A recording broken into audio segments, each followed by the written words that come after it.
Guess another place I can't go then. Oh my.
I got ramp.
Another Titan. Oh boy.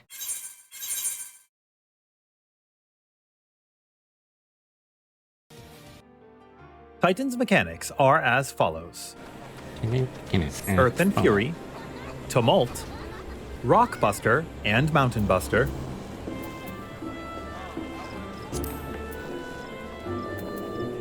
Upheaval, Granite Jail, Weight of the Land,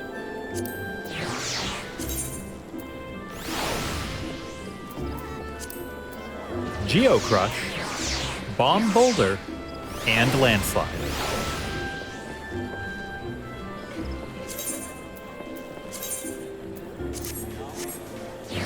Titan will begin by coming down with Geocrush and start casting Earth and Fury.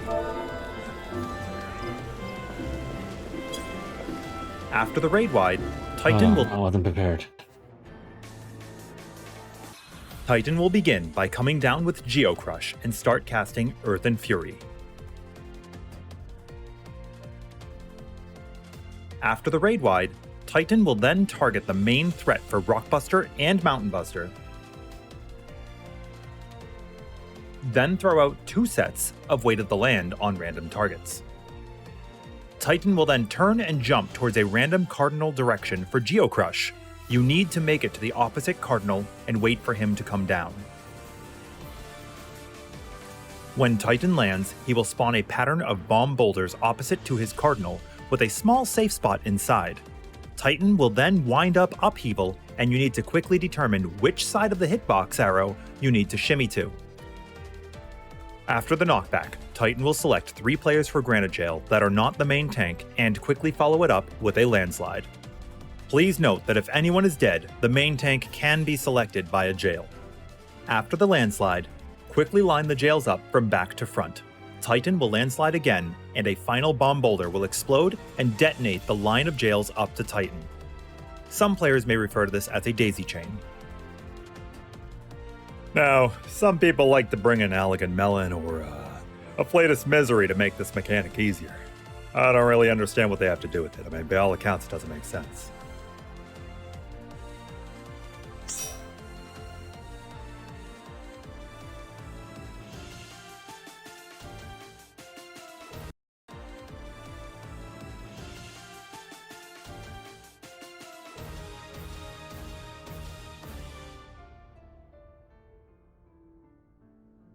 After the jails have exploded, Titan will use Tumult.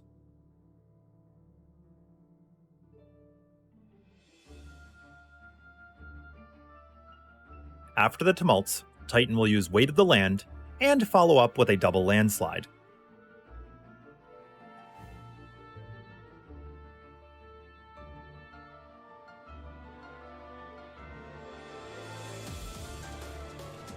Then get ready for another Geocrush. Titan will now cast Granite Jail on a random healer, and you need to free them before the next double landslide.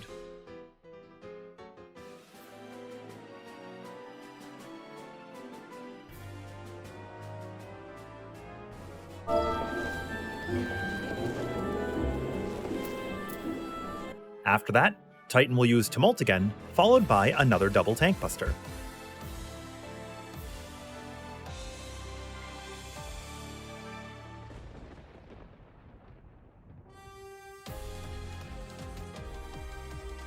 Following the Buster, Titan will select random players for triple. After that, Titan will use Tumult again, followed. You need to free. Then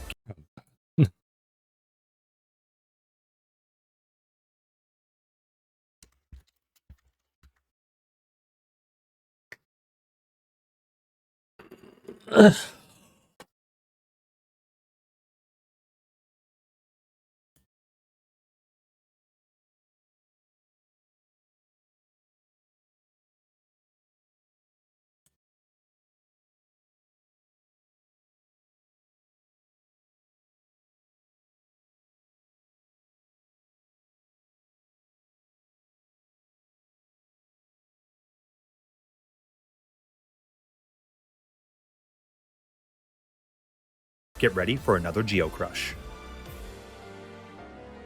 Titan will now cast Granite Jail on a random healer, and you need to free them before the next double landslide.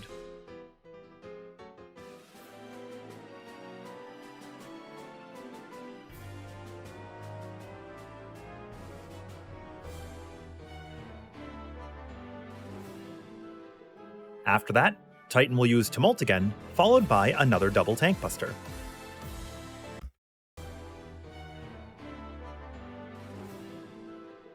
After that, Titan will use Tumult again, followed by another double Tank Buster.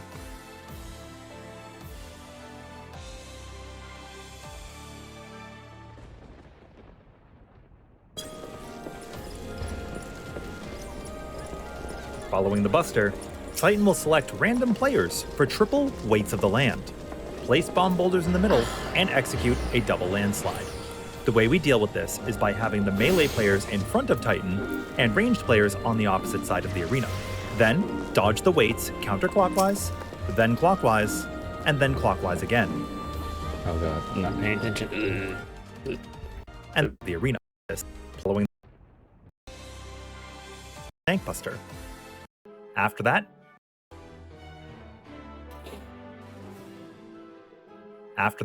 Titan will use Tumult again, followed by another double Tank Buster.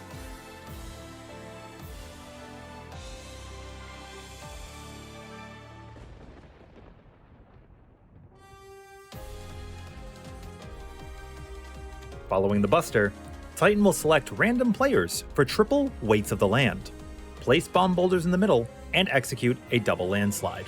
The way we deal with this is by having the melee players in front of Titan and ranged players on the opposite side of the arena. Then dodge the weights counterclockwise, then clockwise, and then clockwise again.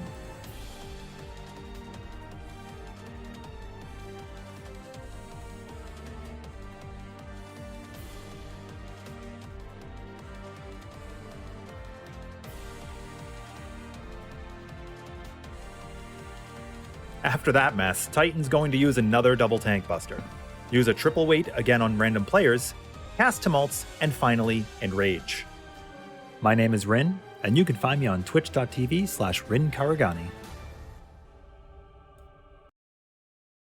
God, I only got the gist of that.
Oh, I'm gonna watch Ifrit again.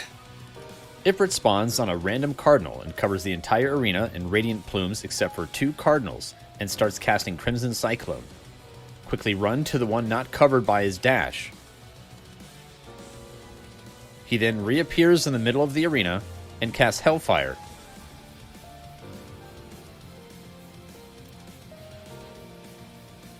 And then Vulcan Burst, tightly followed by Incinerate on the main threat.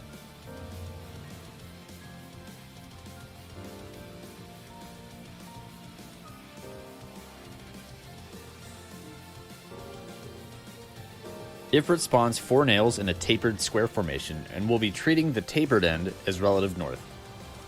Ifrit will then select a healer for Searing Wind, which will make their way to relative south. Ifrit will also target the 2 farthest players that isn't in the Searing Wind for 4 eruptions each. These 2 players will bait the eruptions from relative southeast and southwest and make their way relative north while hitting both nails on either side with 2 eruptions each. Ifrit will also chain the off-tank and a DPS together with Infernal Fetters. As each nail reaches southeast and Ifrit tapered square formation and will be treating the tapered end as relative north. Ifrit will then select a healer for Searing Wind, which will make their way to relative south. Ifrit will also target the 2 farthest players that isn't in the Searing Wind for 4 eruptions each. These 2 players will bait the eruptions from relative southeast and southwest and make their way relative north while hitting both nails on either side with 2 eruptions each. Ifrit will also chain the off-tank and a DPS together with Infernal Fetters. As each nail reaches 2 stacks from the eruptions, destroy them in the following order: relative southeast, southwest, northeast, northwest. Just be careful not to kill them too quickly, as each one inflicts a brief stacking vulnerability. It's important to remember the intercardinal with one of the last 2 nails, since that will be the new relative north for the next part.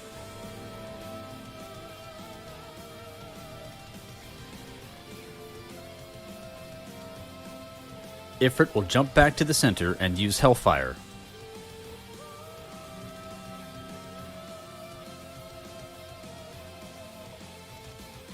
The tank will now pull Ifrit to the wall of the new relative north, and Ifrit will select a healer for Searing Wind, which will make their way to relative west.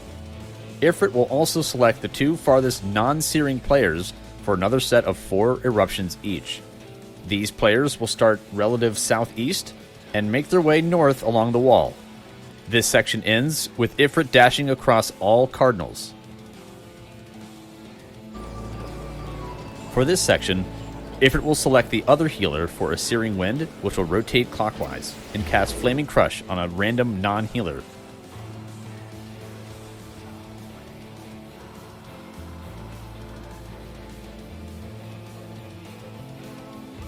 Ifrit will then disappear and reappear outside the arena in the same configuration as the nails we previously killed, dashing in the same order they went down. The first Searing Healer will join up with the party in front of the counterclockwise Ifrit clone, and the second healer will remain opposite to the party. Locate the clone that is engulfed in blue flames. Determine if it is on a cardinal or intercardinal. When Ifrit starts dashing, you want to run counterclockwise until you end up on a cardinal if the flaming clone was on a cardinal, or an intercardinal if the clone was on an intercardinal.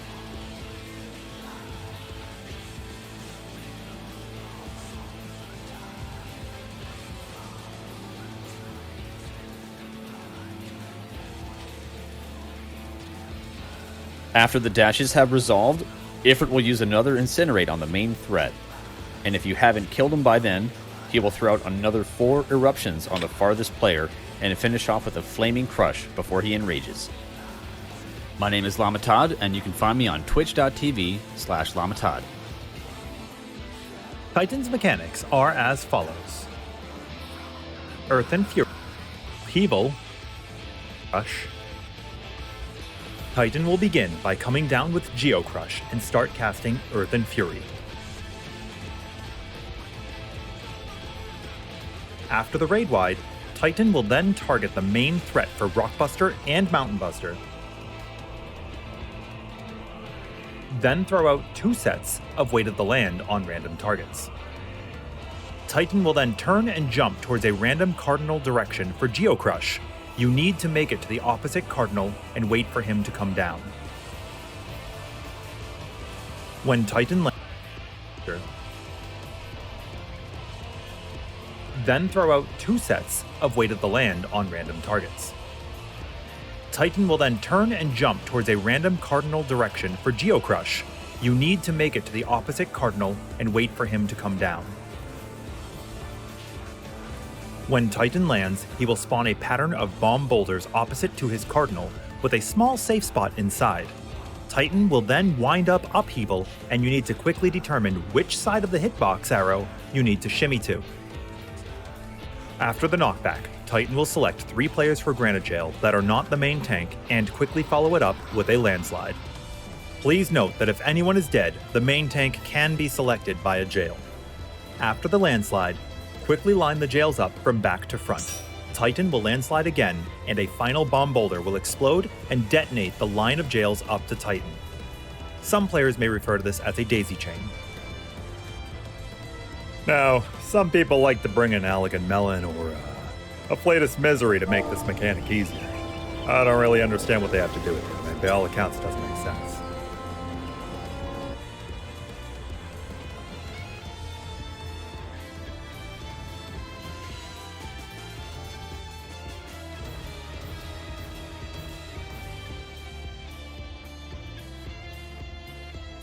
After the jails have exploded, Titan will use Tumult. And by all accounts, it doesn't make misery to make this. Some players may refer to this as a daisy, up from back to front. A jail. After the landslide, quickly line the jails up from back to front. Titan will landslide again, and a final bomb boulder will explode and detonate the line of jails up to Titan. Some players may refer to this as a daisy chain. Now, some people like to bring an elegant melon or a Flatus Misery to make this mechanic easier. I don't really understand what they have to do with it, and by all accounts it doesn't make sense.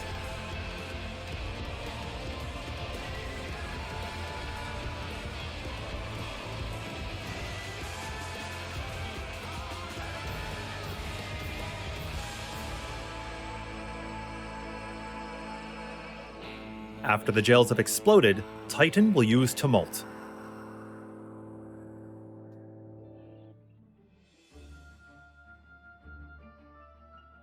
After the tumults, Titan will use Weight of the Land and follow up with a double landslide.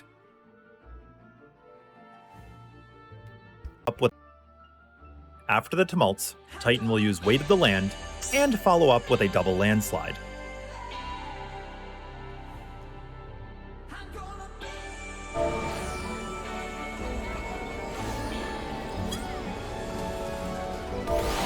Then, get ready for another Geocrush.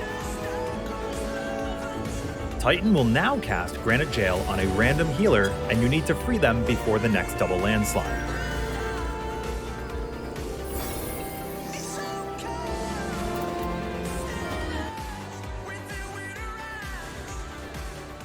Then, get ready for another.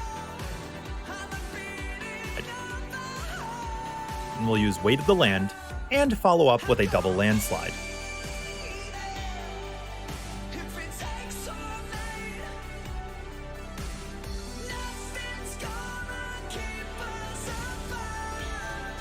Then, get ready for another Geocrush. Geocrush. Titan will now cast Granite Jail on a random healer, and you need to free them before the next double landslide.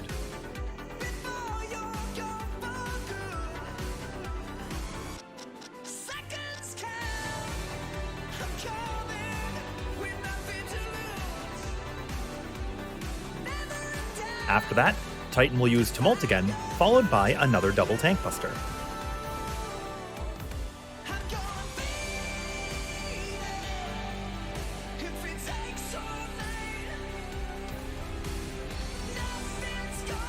Following the Buster, Titan will select random players for triple Weights of the Land, place bomb boulders in the middle, and execute a double landslide.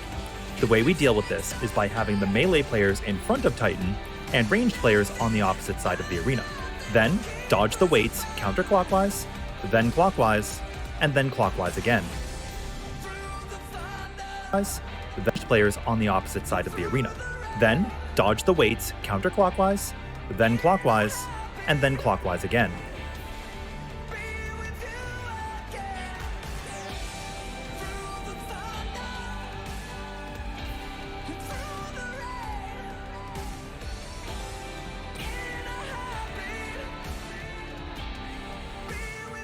After that mess, Titan's going to use another double Tank Buster. Use a triple weight again on random players, cast Tumults, and finally, Enrage. My name is Rin, and you can find me on twitch.tv/RinKaragani. After killing Titan, proximity damage from the edges of the arena will go out and you'll enter the Beyond Limits phase, where you'll be speedrunning your way to Ultima using limit breaks. Start by using Caster Limit Break on the Magitech Bits, Healer Limit Break on the Doom, Melee Limit Break on Lahabrea, and Tank Limit Break the Ultima. If you're doing this in Party Finder, pick a suppression position here.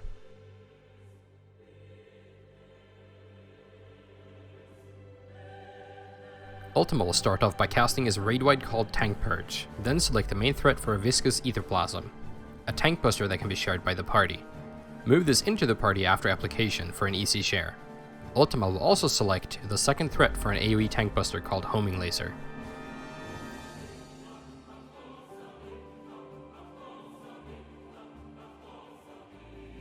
Ultima will then cast Ultimate Predation and disappear, leading into the first combo mechanic with the Primals.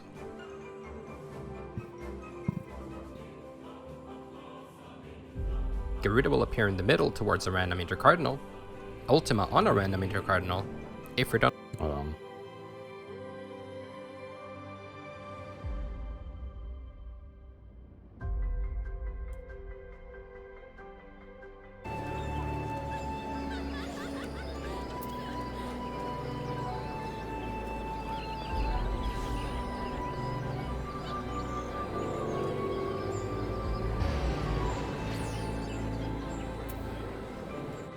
On a random intercardinal.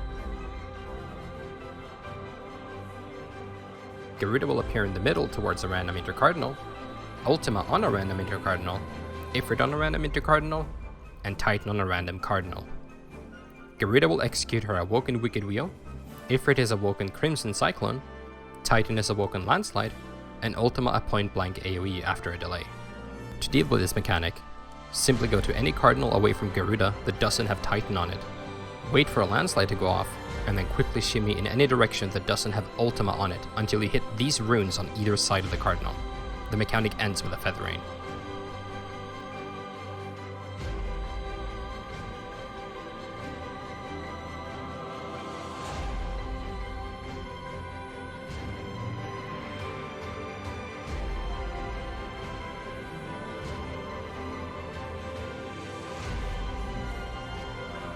After Predation, Ultima will reappear in the center, and the tank will pull him a few steps north to set up the next part. Both the caster and the ranged will head south to bait eruptions and slowly make their way towards the party. After a brief delay, Ifrit will place Radiant Plumes along the edge of the arena. Next part. Both the caster and the ranged will head south to bait eruptions and slowly make their way towards the party. After a brief delay, Ifrit will place Radiant Plumes along the edge of the arena, and Titan will appear on the intercardinal furthest away from Ultima. Titan will then select a random player for a double landslide and place. Oh, wow. Oh, Bug ya. there. Can't believe you're bugging me. I'm bugging you because I can. Sucker. No, can't be. Sucker. What you gonna do about it? I'm gonna do nothing. Good. Yes. I'm currently chilling in VR chat with Major. And I he and I see. are already up to stupid, dumb shenanigans. Ah. Like, I already made this dumb joke where, because people in Malaysia are very short, I'm like, no, Willy Wonka, that's where Willy Wonka went to get the Oompa Loompas. They're from Malaysia. Oh my god. Stupid joke.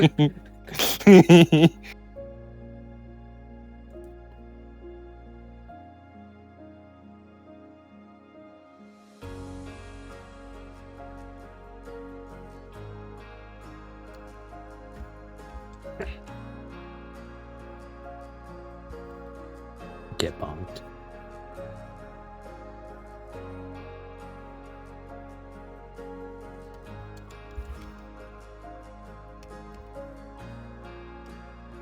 And get the big bonk.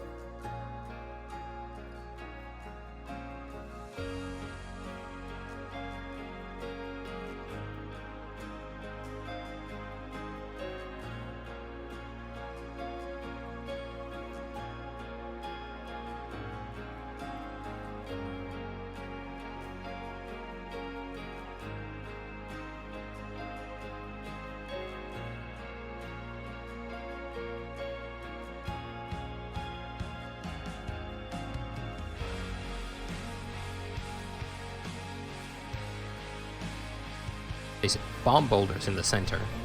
Ultima will also select a random player for a single landslide. Simply dodge towards the wall, and then to whichever side Titan was on.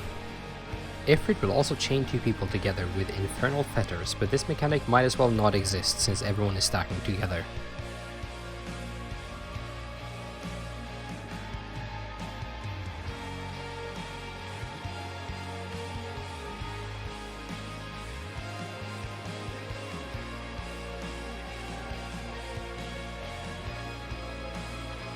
After that, Titan will start channeling Tumult. The party will rotate counterclockwise and the main thread clockwise for a viscous etherplasm application. Garuda will appear in the center and two clones will appear east and west. The off tank will then provoke the boss to bait an incoming homing laser on the now second threat. Mitigate both of these with an immunity. Garuda's clones will cast Wicked Wheel, then Feather Rain. Garuda will cast Mistral Shriek and a Feather Rain again as the tank busters go off.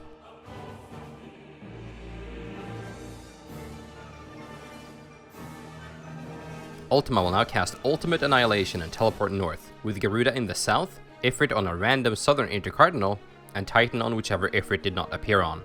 The party will stack in front of Ultima's northwest foot and dodge east, then west, take a Flaming Crush stack, and this is where the party splits up.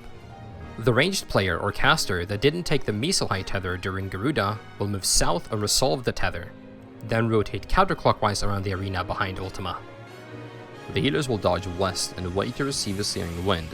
The healer that does not get one dodges a Feather Rain and joins the party behind Ultima. The Searing healer will move to the south wall and prepare to dodge a Crimson Cyclone, Landslides, and an Eye of the Storm.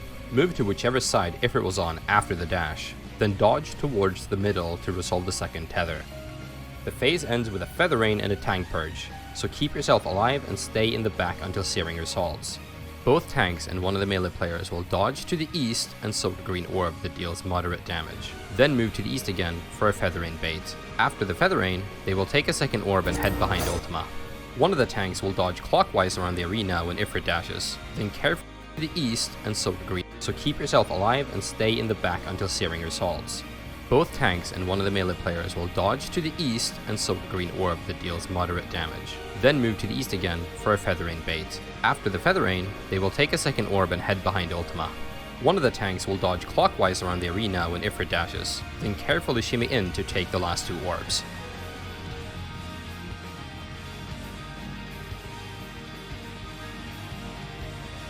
The rest of the behind Ultima gang will now dodge counterclockwise around the arena when Ifrit dashes, then into the arena just inside the Eye of the Storm to avoid the last 2 orbs.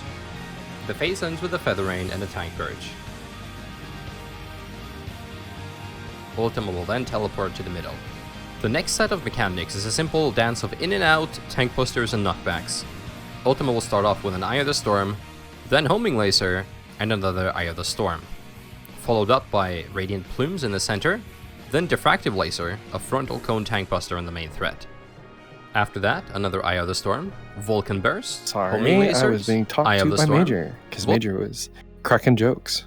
Oh, Yes. yeah. Yes. Yeah. Yes. Yeah. Yeah. Yeah. Yeah. Yeah. Yeah. Yeah. Yeah. Mm, Uh-huh. Yes. Yeah. Uh-huh. Yeah. Mm, Yeah. yeah. Yeah. Yeah. Okay. Yeah. Yeah. Yeah. Yeah. Yeah. Love you, Uni. Yeah. I threw that in there, and you're just like, yeah. And I was like, wait, what? Perfect. Love it. Love it. Absolutely amazing. Mm-hmm. I'm just being goober. Yeah. I'm just being a goofy goober.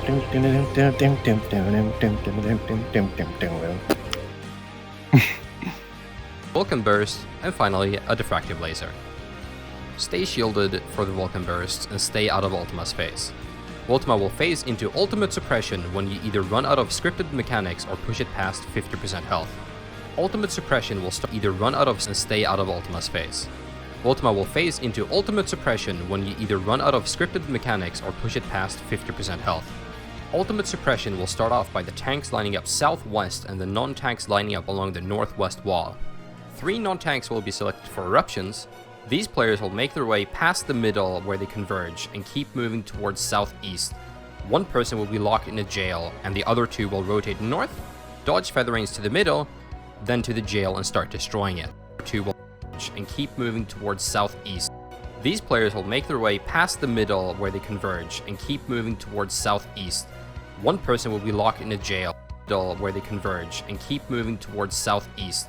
1 person will be locked in a jail and the other 2 will rotate north, dodge Feather Rains to the middle, then to the jail and start destroying it. 2 of the other 3 non-tanks will get Mistral Songs. They will need to head behind the tanks, then wait for the Feather Rains before they make it to the jail.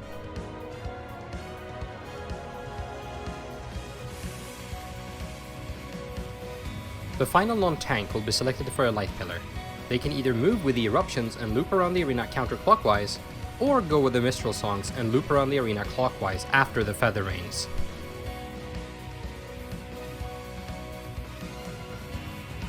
While this is going on, there's a deadly feather circling the arena which you cannot touch, and Ultima will throw out some laser line AoEs. After the jail has been destroyed, stack on the east marker and prepare to dodge south for landslides, then back in. The main tank will grab the final Miso-High tether and take it to the other side of the arena.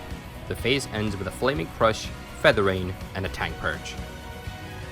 Ultima will teleport back to the center and start casting Ultima. Mitigate this with another tank limit break. The tanks will now stack together southwest, and the rest of the party southeast.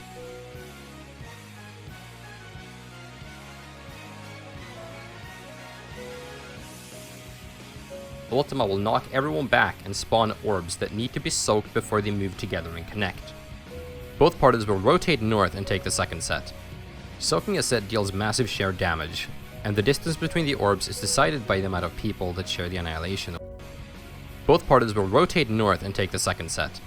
Soaking a set deals massive shared damage, and the distance between the orbs is decided by the amount of people that share the Annihilation orbs. The more people that share the orbs also decides how short Ultima's Enrage is, so that's why we use this very specific amount of people. Ultima's final phase is Primal Roulette.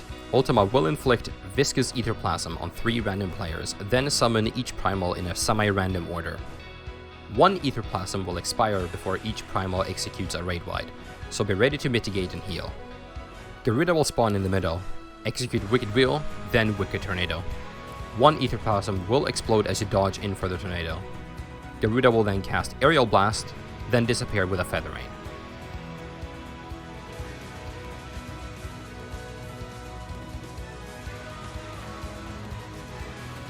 Ifrit will appear outside 2 Cardinals and wind up Crimson Cyclone, making all Cardinals unsafe.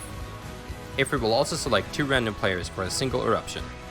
Bait the eruptions north and bucket northwest for this Crimson Cyclone dodge. 1 Etherplasm will explode after the dash. Ifrit will execute Hellfire, then leave the arena.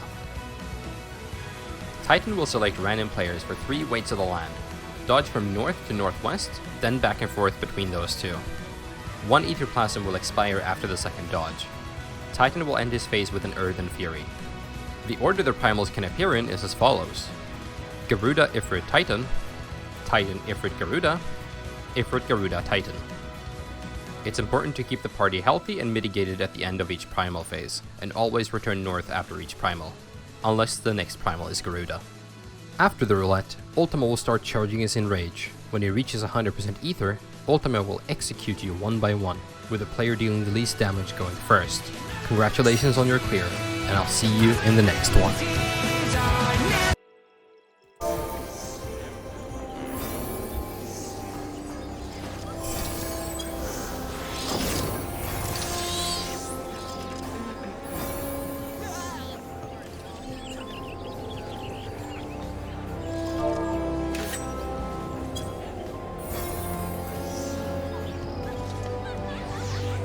So what are you doing, Uni? What are you up to? What's the plan? I'm gonna do an alternate in FF14. Oh, are you gonna try and like recruit Dark or what? What are you doing? Dark is busy doing model stuff the last few hours, and he's tired, and the usual stuff. Yeah, fair enough. If this party, if we get an 8-man party, I'm gonna need full concentration. Fair enough. Have you seen an ultimate before? Probably. It's I don't remember, and I don't give a darn. they're pretty difficult. Yeah, I figured. I'll bug you till you're in there, and then I'll disappear. Can't believe it. Oh, I mean, you know where to find me. I'm on VR chat, for fuck's sake. yeah.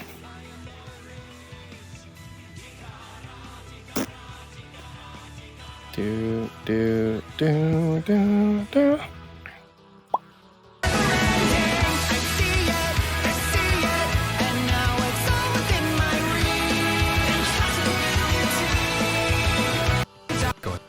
At the end of each primal. After the roulette, Ultima will start charging his Enrage. When he reaches 100% Ether, Ultima will execute you one by one, with the player dealing the least damage going first. Congratulations on your clear, and I'll see you in the next one. I sent Major the clip of the Arthur's dummy thick thing. Yes. He's trying to voice act it now, and it's great because he can't hold it together. He just keeps dying. He gets to the part where it's, that Arthur's fat ass I hear, and he just dies. Oh my god. Yes. Alright, Yinny. I'm gonna do the big ol'... I'm gonna disappear. Yep, I'm gonna disappear, but before I do that, I'm gonna do this. Oh, I can't believe it. I can't believe it. Oh my god. Oh. Ha! Can't believe you did that. Can't accept it. Accept it. Yeah. Accept it. Do it. Finally. Do it. Damn.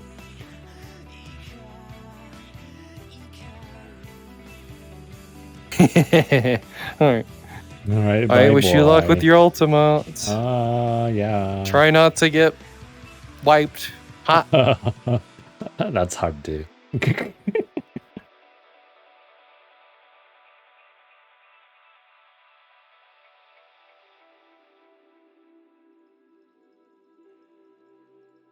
Quickly run to the one not covered by his dash. Ay, ay. He then reappears in the middle of the arena and casts Hellfire.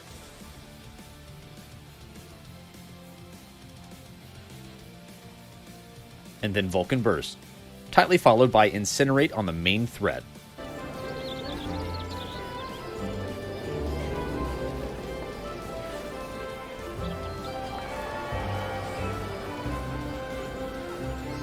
Ifrit spawns 4 nails in a tapered square formation and will be treating the tapered end as relative north. Ifrit will then select a healer for Searing Wind, which will make their way to relative south. Ifrit will also target the 2 farthest players that isn't in the Searing Wind for 4 eruptions each.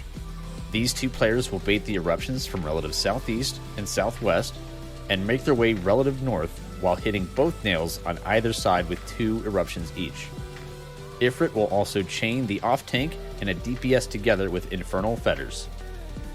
As each nail reaches 2 stacks from the eruptions, destroy them in the following order: relative southeast, southwest, northeast, northwest.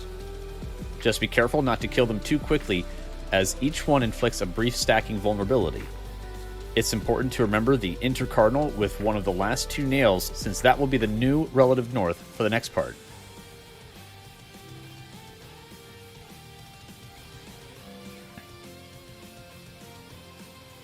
Ifrit will jump back to the center and use Hellfire.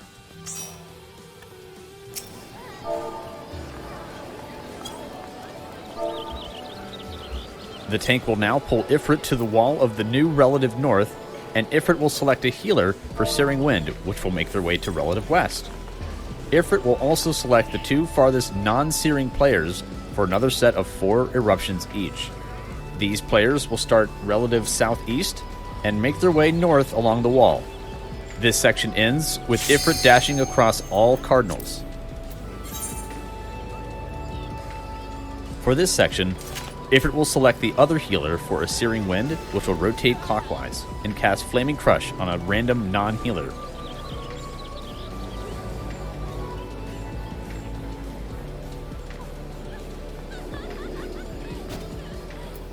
Ifrit will then disappear and reappear outside the arena in the same configuration as the nails we previously killed, dashing in the same order they went down.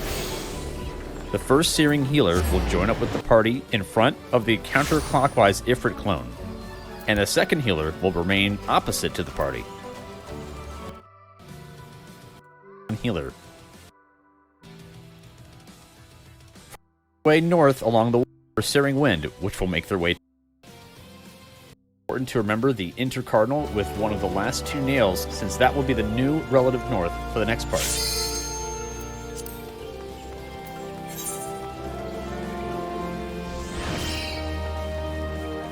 Ifrit will jump back to the center and use Hellfire.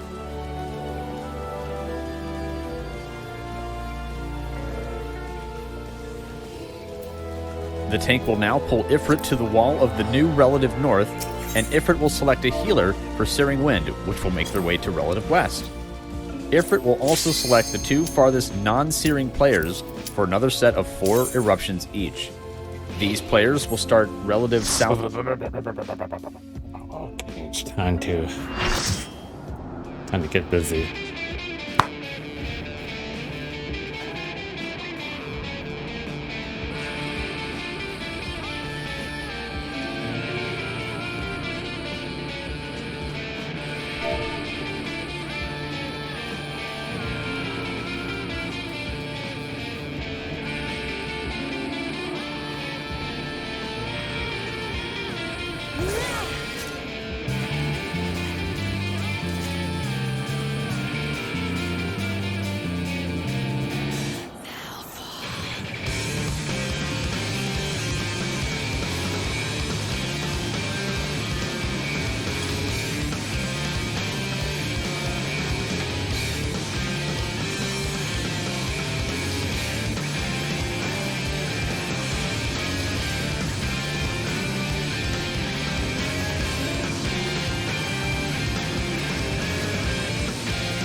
A wet brew.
Wow.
Oh shit.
Oh shit. Fuck.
Dragon, I'm gonna move over to SB for just a little moment.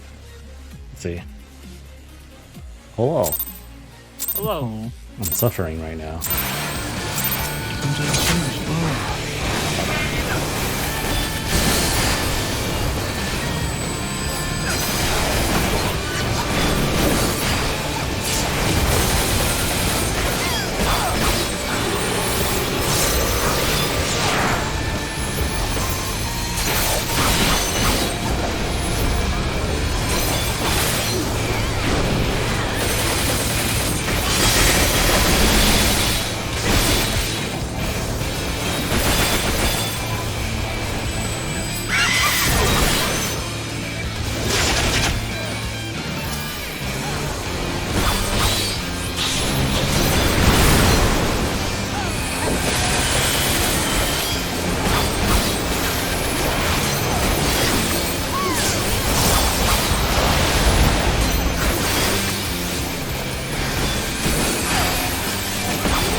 You're back. Right.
name.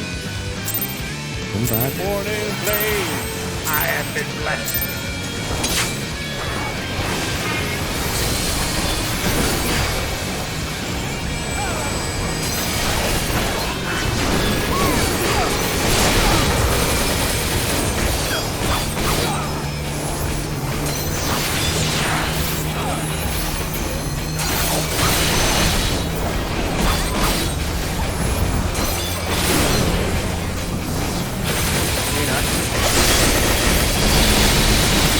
Let's go and hi.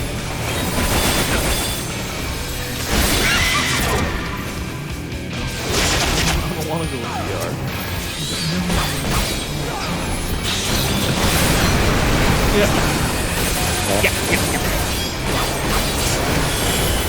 Oh. I'm dead. I'm dead. I'm dead.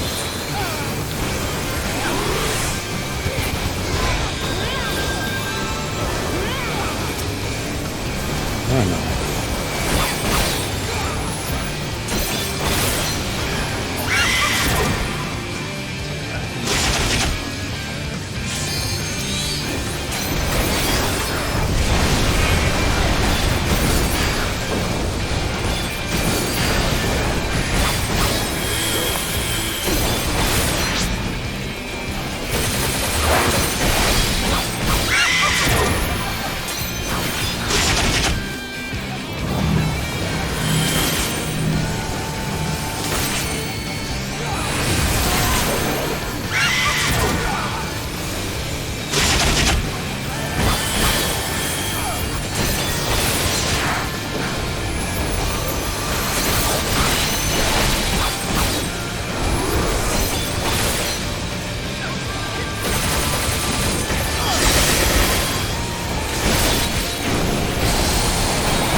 Oh, sorry, then a half. Holy shit.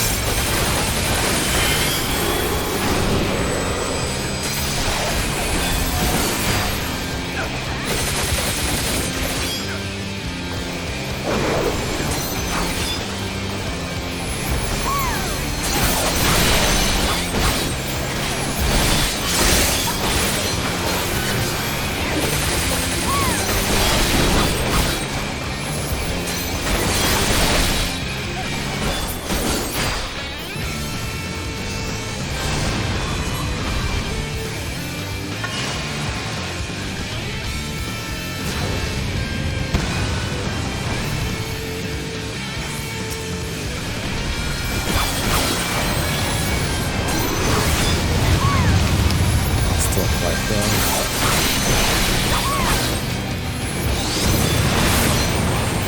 Very good. We can back from that.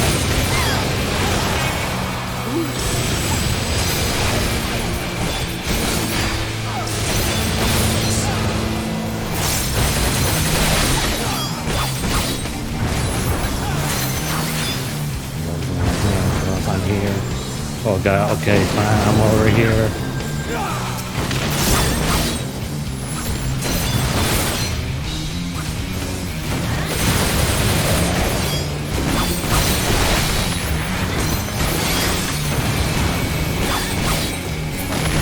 Oh no, wait.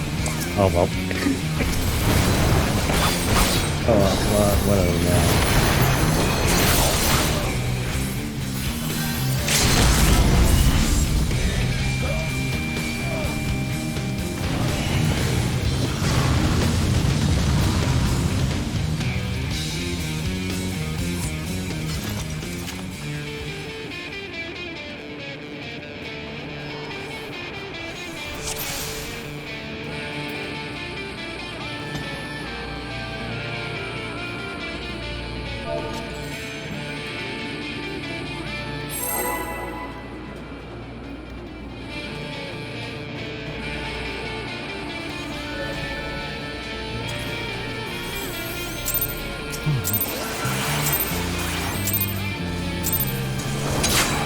Here's what it is.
Another save, holy shit.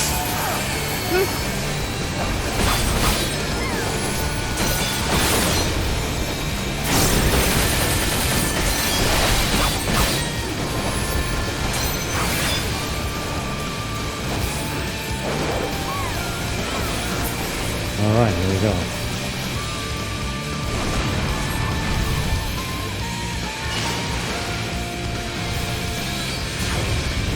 No! Bitch.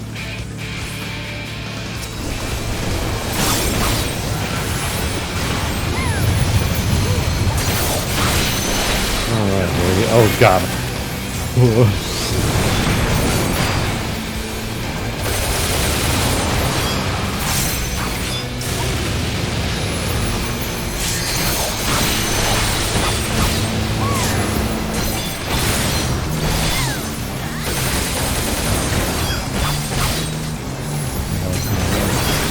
Cat going.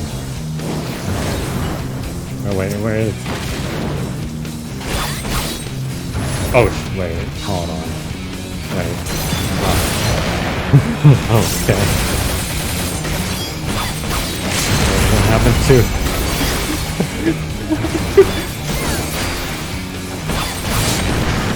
Okay, what?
Oh shit.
Oh.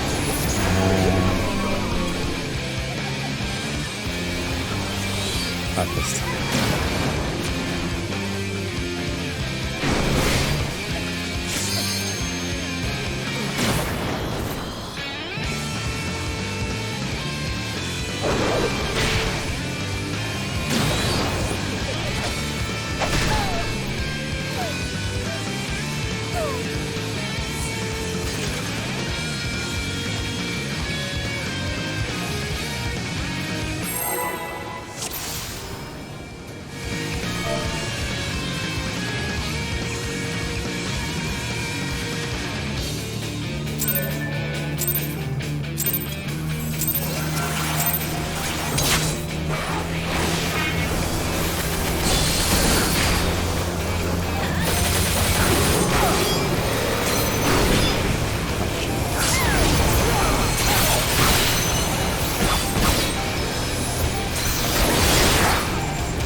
Snails in front.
Good.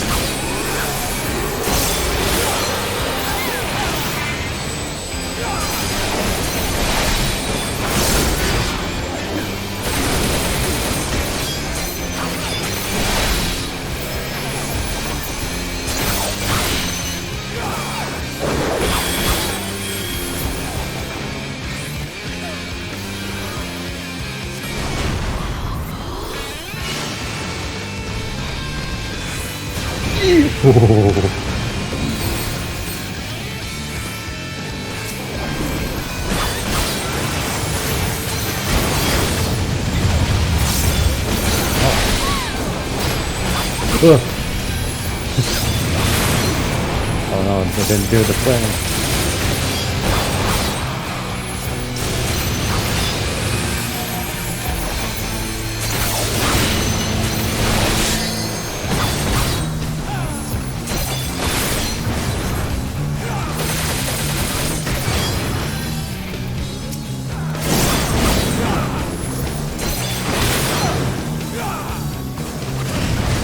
Oh god, why?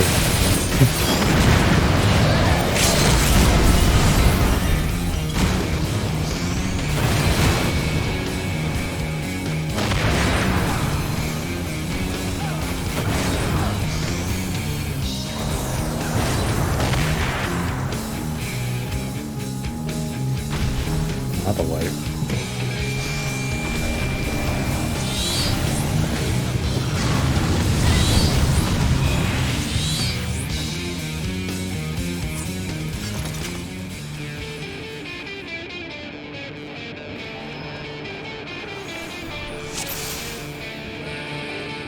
Boy.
Oh.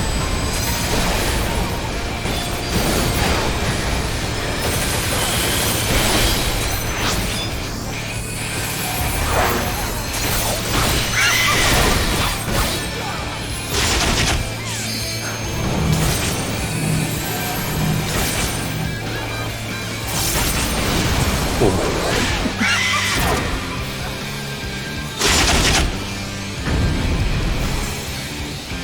It's got such good.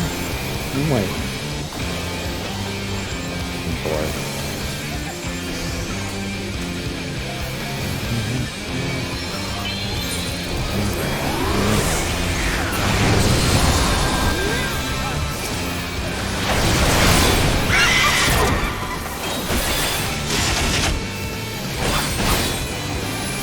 Oh, that save. What?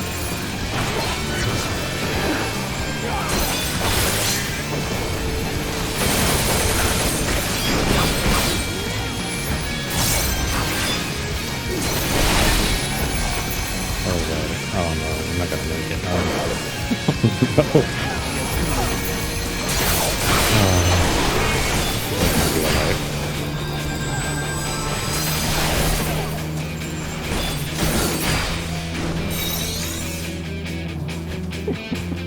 Many people died there.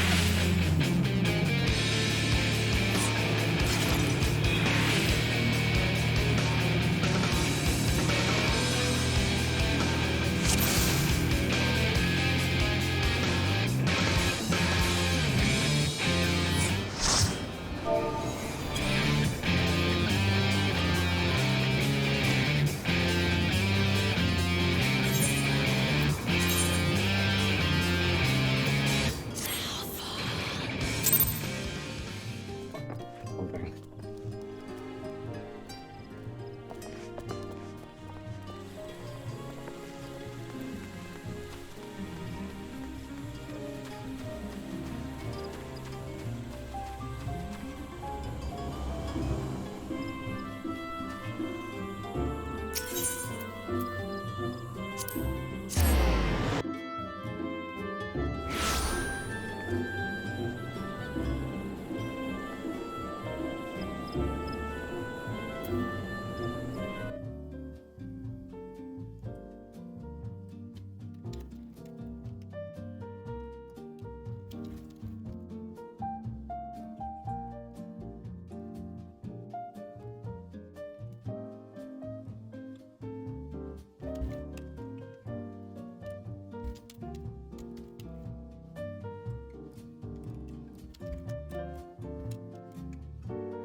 You need to remember to uptime your dots, by the way.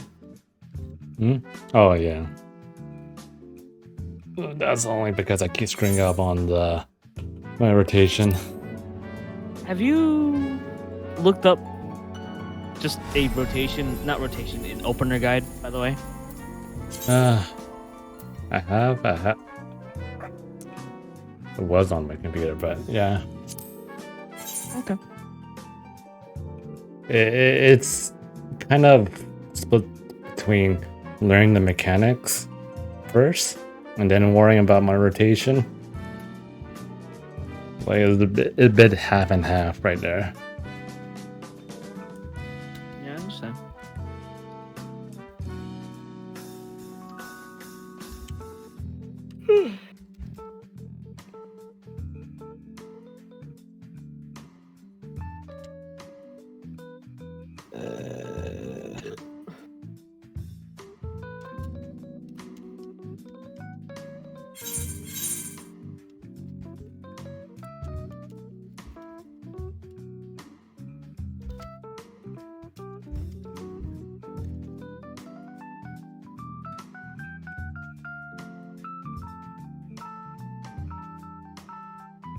Hello. Hi. Hey, Dylan. Oh, hey, Jeff.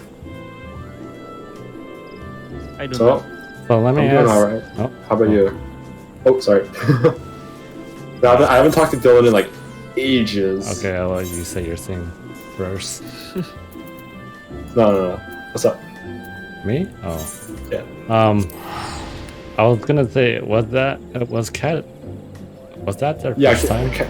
That was the first time. Yeah. Okay. I was trying to teach them at the same time, and it was getting really tiring. And I was like losing my focus. Sure. They kept on messing up the cleanses. Yeah, like I kept going first because she wasn't going in first. So I was like, yeah. She didn't. She was pretty much going in blind. That's- Granted, she did all right, but we never got awakened. It was unfortunate. Like on the run through, you guys did okay. You guys just kept dying. yeah. I don't know what that was. I'm pretty sure it's just you guys got caught outside on the off-tank lens. Oh, don't watch Jeff to this Endwalker stuff. Oh, I should probably not watch. Yeah. Every step you take. But yeah, it was like, gosh, it was the same thing. Like my rotation keeps getting messed up because like a lot of things were happening. Yeah. You have to work on like doing your rotation better. It's very hard to do it. It is. It is. Like I know it, but I was like, oh god, Just search up like a level 70 rotation. Actually, Samurai level 70 rotation is kind of just 3 stickers and then mash everything under your cooldowns and stuff. Or under your chunky things. But like, go on YouTube and search up a guide for a like, level 70. I know what to do with it. It's just like, Yeah, you have to commit it to memory. yeah. So just go hit the training dummies a bit.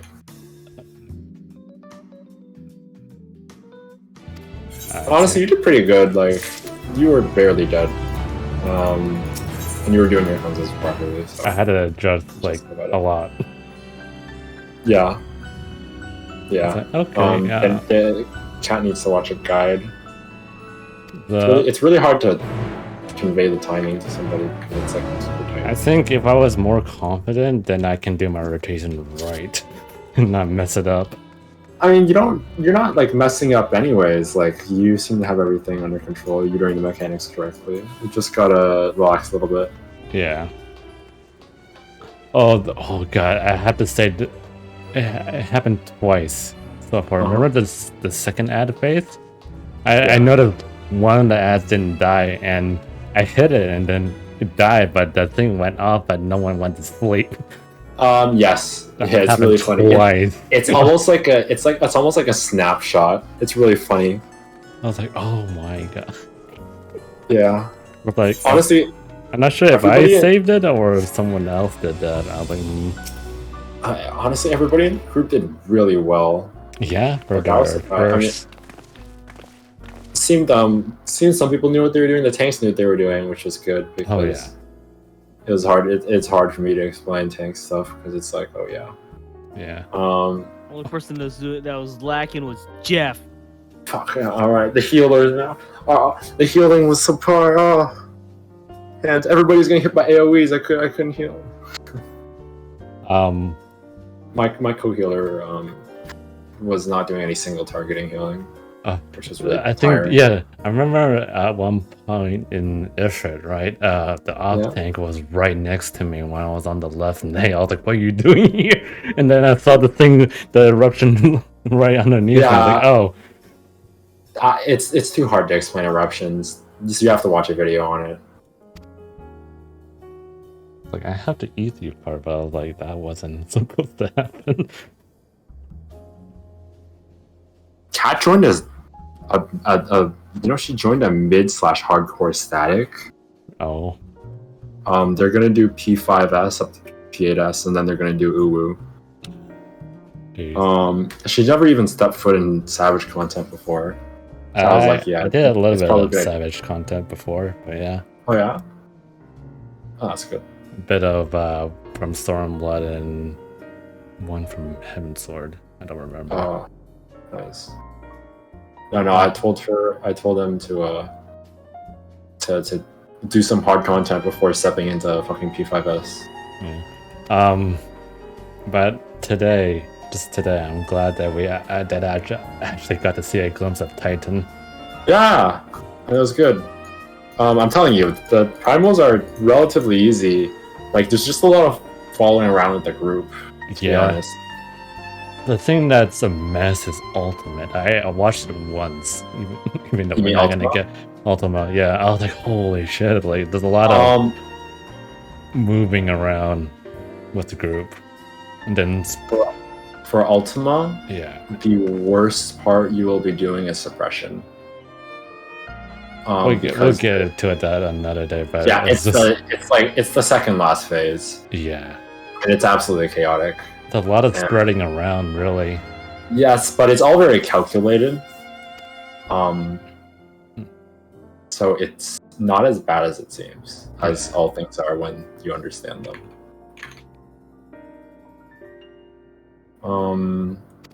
Yeah, watch a Titan guide. I'll warn you now. Titan timing is pretty tight. Yeah, it looked like it. Yeah. Um, My question was the Titan. Mhm. The part where 3 people get what's it called again? Jails, right? Jails. The jail. Okay. Yes. Does the melee always go into the middle between? No. Oh, it No. just, So just- there's this thing called I forget what it's called, but I usually call it Alphino's mom. It's AM. It's a little thing that puts markers over the people who have the jail debuff buff status effect. Yeah. So it's a plugin, but a number will automatically go over your head, and that'll set your position. 1 being the closest Titan, and 3 being the furthest from Titan. yeah, that's kind of confusing. Like, like if I were to get jail, where should I stand? Like, in Exactly. the Yeah. middle? Whatever number you get. I believe melee almost always got 1 and 3 with the thing, but don't take my word for it. I haven't gotten 2 in. Well, Never. actually, where does it actually say that? Is it on top of your character or something, or no? Yes, it's like a little marker. Are you in game right now? I'm in a cutscene right now. Oh, never mind then. I'm It's just- literally you know when I marked number 1 over my head. Oh, It's literally that. Yeah, it's literally that. It's very obvious. okay. Probably need to see it first. Yeah, actually, pull up the guide, the video. The way Eldest taught me and the way you're supposed to do it is you bait through the middle. So when you after you get knocked back, right? You run straight into Titan, and then you sidestep the AoE. Run sidestep. Oh, well, And then you walk I don't forget what it's called. It does not do me any favors. I don't know a single ability name. After the raid wide, like what part? Landslide. Which There part you are go. you talking about first? Jails. Oh, does it drain the jail? Yeah. Okay, let me get to that point. quickly line the jails up from back to front. Titan will landslide again, and a final bomb boulder will explode and detonate the line of This is jails like the up key to thing Titan. in not messing up trails. Some players may That's really strange because the 3 people that gets picked to be jailed, right? Uh-huh. It doesn't. The guy doesn't really say like, oh. There's a few problems with the guide. Firstly, I think they do like tank swap stuff, or they mention it. People don't really do that.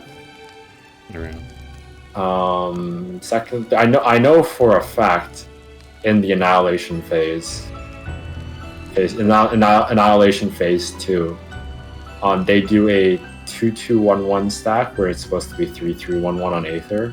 That's not something you need to concern yourself about. There are like small things in the video that they don't mention, like Ifrit dashes, like the specific patterns they don't mention. Sorry, I'm getting sidetracked. But yes, run straight into Titan, sidestep the AoE, and sidestep back in as soon as the AoE goes off. And then So walk wait into to the get toilet. jailed. Wait to get jailed, pretty much, yeah. Okay. And then sidestep the jail. Well, not side. Sorry, walk sideways away from the jail because it applies a damage over time to you. And you don't want that. Oh, as soon as I get Yeah, out of it's jail. it's like the Garuda puddle. Like you know the puddles Right. healers drop. Yeah, it's like that. It doesn't kill you instantly, but it will kill you Okay. if you step for too long. And then it looks like from the video after people get jailed, they group up with everyone else. Yep. And then you do probably I think is the hardest part in Titan, even because jails is easy once you get a hang of it. Mario Kart or landslide or left right left or whatever they call it, that's the hardest part because the timing is extremely tight, refer to this as a daisy chain. and you have to make sure you don't walk into the wall. Oh yeah, that part. Yeah. You walk left and then right. And then On Double lands. I suggest you go with the ranged because you're safest like that.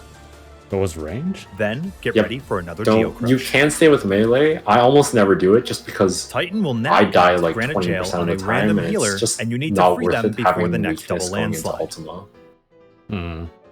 for like that extra bit of damage on Titan, whose damage check is pretty much irrelevant. After Like that, you gotta like Titan will use have like Taunt 4 again, dead people followed to see by Titan another in double rage. tank buster. Following place bomb boulder, Make it- melee players waits. Yeah, here. The weight of the land. Go right and then left. Dylan, Then you walk around the yell. Gosh, that's tight. Yeah. Away from you. After that mess, Titan's going to use another double No. tank buster. Use a triple weight again No, on random not players. gay. No, give me your mirror. Give me your mirror. Give me your mirror, Oh, No. please. All right. Since you said please, no.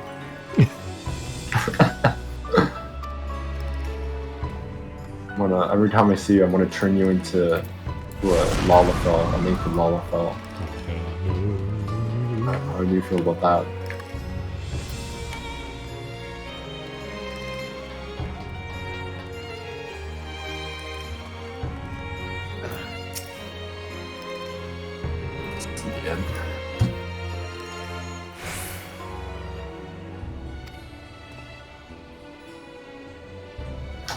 Yeah, to be honest, it's really difficult for me to teach Ultima because I don't know it. Like, well, it's better than nothing, right? yeah. Have you seen my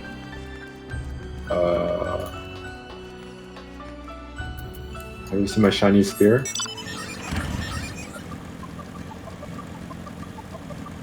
Oh, that's here.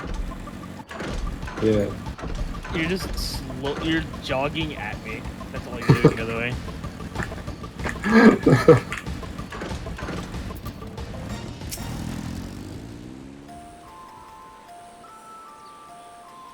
The most you'll actually just get from me, by the way, is just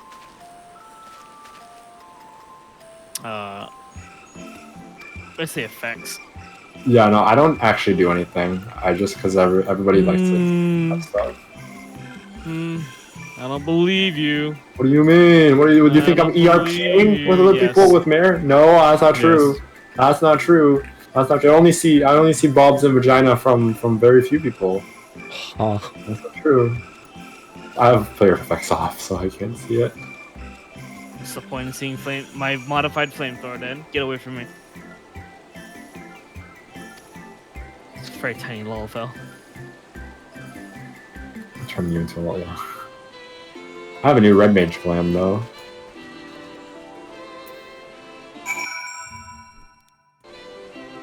Oh, did you guys ever complete the Criterion dungeon? Not yet. We're progging the last bit, but it's real long-winded, and we're taking a break because Nicole had to go visit soon-to-be departed family. Oh, that really sucks. Yeah, it really does. Well, dang. I've been taking uni through Ultima. I know. See, here's my red mage. It's infinitely better. Okay, you know what? You know what weapon? Fuck, I can't type. Glamour. You know what? You know what? Are you bullying my speech impediment? Yes. Fuck you. Learn how to talk better. This weapon is so nice. I don't know what kind of glam to match it to, but it just looks so good. I don't like the pure light stuff. Really? Yeah, it just don't look good to me. It's really difficult to like mesh well with stuff. So I get it. But I just want to match it with something. I don't know what yet. But I do. Warning. Thank you in advance. There's also the I think red mage weapons just look really good. When I do re-clears, I'm probably gonna go for this weapon. It looks really good.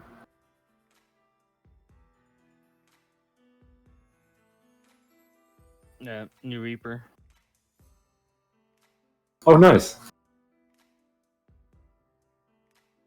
My shoulders are very warm. Oh yes, I can imagine. You got the pimp shoulders. Took my class chain defects, by the way.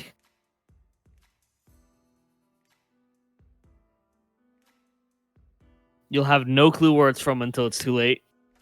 Shit. Well, wait until the day where I get the folding nude mods, and then I'll start walking around them, so like that. oh. So just an average Limson. Pretty Got much, it. yeah. Always knew you did grave. You know what? Yeah, For but- that, you get this. From the first day we met.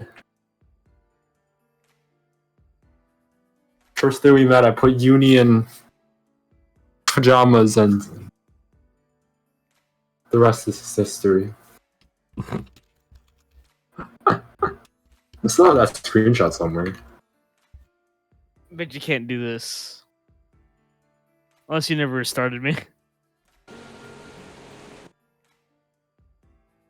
I don't have cool dances. I really like the gold dance, though.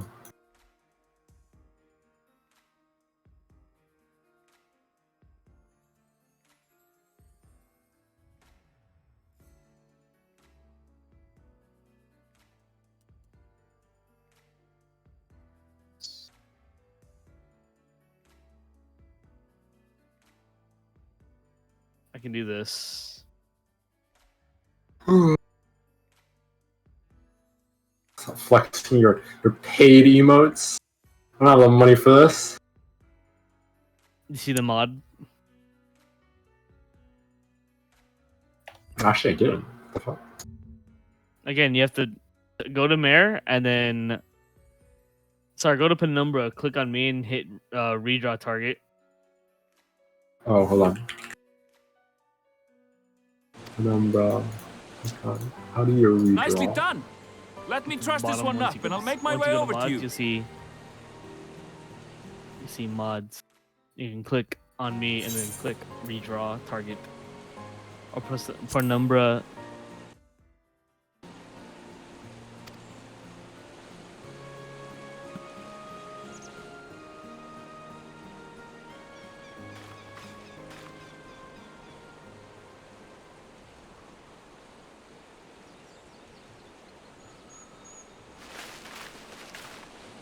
There you are. Any new revelations?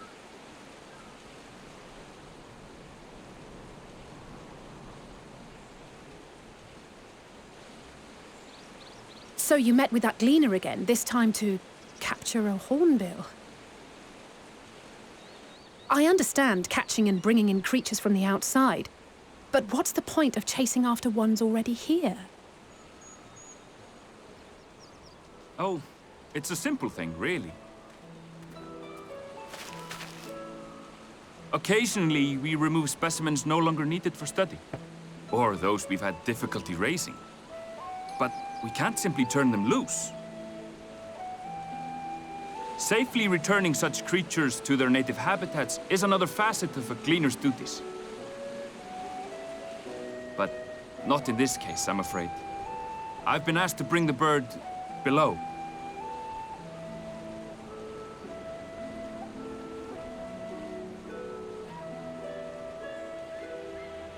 The restricted section in the lower levels of Labyrinthos.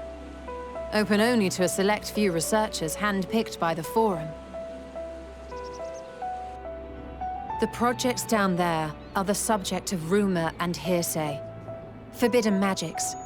Advanced technologies that can never be allowed to fall into outside hands. Even Archons are not privy to the truth. Those who are, the researchers involved in this secretive work, are not permitted to walk freely in the city, and are instead required to live in isolated quarters.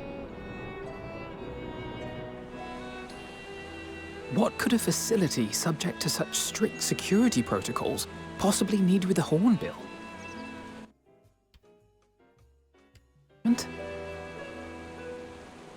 Possibly. I wasn't afforded an explanation.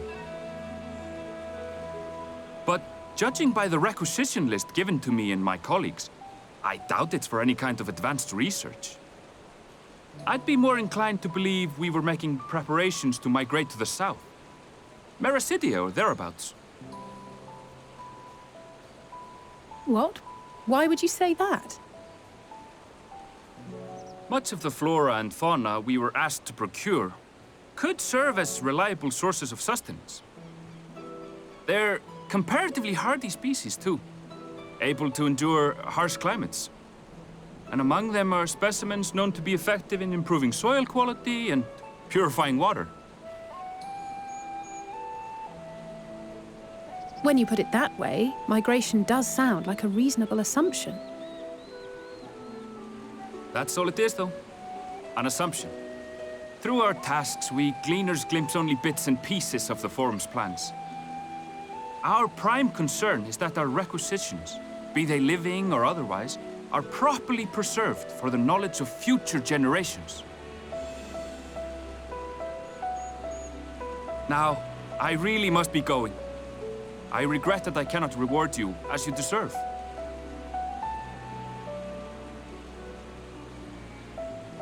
Perhaps you might reward us after a fashion then. It is imperative that we reach the lower levels. And seeing as you are already set to descend with your assigned cargo, mayhap we could accompany you as your assistants. I'm afraid that won't be possible. Once the animals have been prepared for transport, we send them down separately via the lift. I will, of course, follow after to make my report, but I can hardly pass you off as porters when there's nothing left to carry.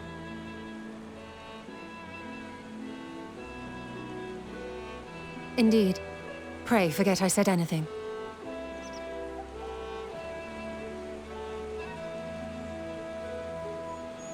How do you feel about climbing? If you've strength and the courage to brave it, then there is another way down. This path leads to the 33rd facet, a mine shaft excavated during one of our expansions of Labyrinthos. While I cannot guarantee that the passage is safe to traverse, it should provide access to the medial circuit below. I never even knew such a place existed. Thank you. This is the perfect solution. You're quite welcome. But consider yourselves warned. If the going proves too treacherous, you'd do well to turn back. I bid you good day.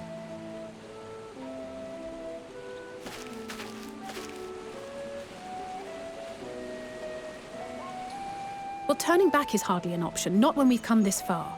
Let's go and take a look at this mine shaft.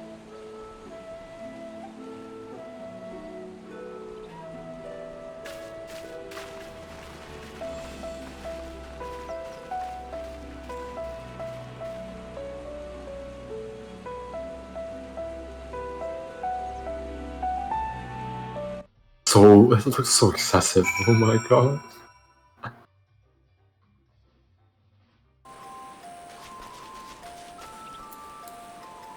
Yeah, here's the standard rotation. 1, 2. That's my favorite one. You notice how I have an actual, just real life shotgun? By the way, that shotgun is on 3 different abilities because shotguns in real life use shells, and the shells can be fitted with anything you like. So you have a slug, you've got buckshot, and you've got dragon's breath. Oh, that's really smart. It's almost like it was made by somebody who knows about guns. It's actually 3 separate mods altogether. I pieced them together. Oh shit, nice.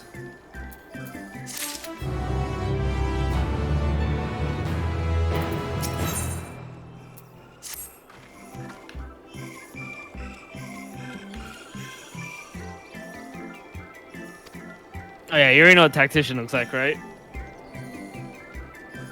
Oh yeah, it's like it's the dude beating up. It's like a little orange bubble around me. I've changed it quite a bit to fit my aesthetic, to fit the aesthetic of a barrel stabilizer, and also actually look like I'm putting a shield on everyone. Nice. Wow, that's pretty good.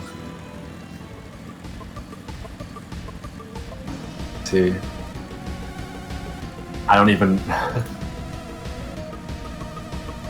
My machinist outfit is super messed up. Literally the first time I'm touching machinist. Yeah, those are the old animations, all right. Yeah, this is very lackluster, eh? Oh my god. And here, I can actually just turn off my machinist pack so you can see what it looks like. Without mods.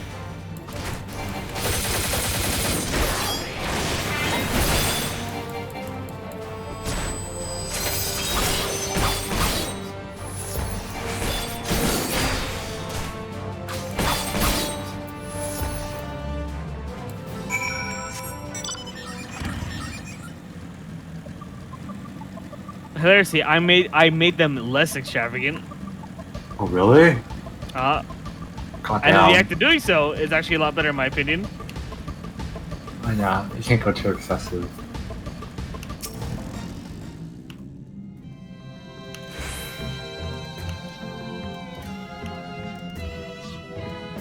Oh, I forgot. I made my AoE auto crossbow an actual just minigun.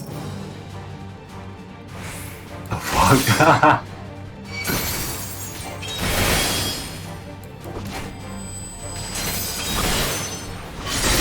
Is that, I'm assuming that's also custom. The what now? The green thing. That's actually the only unchanged piece of anything other than Really? Unclean. Yep, that's the only unchanged thing. Oh damn! And it's just like a really quick AoE that applies a dot. Damn. It's also hilariously one of the worst moves the Machinist has until there's a crowd of 4 enemies, and suddenly Machinist becomes the best AoE damage dealer in the game. All the ranged DPS actually excel at doing AoE damage. Yeah, compared to all the other melee DPSs. Dancer's especially good. Bard is especially good. If you play your cards right, and if also RNG isn't favoring Bard and Dancer, Machinist beats all 2 of them. Damn. Machinist is really good because he's nothing but consistent. The problem is that Bard and Dancer can just at any time get the perfect, like, random chances and get nothing but their top tier AoEs. But that's the difference. Just Machinist will always have his top tier AoEs because he does.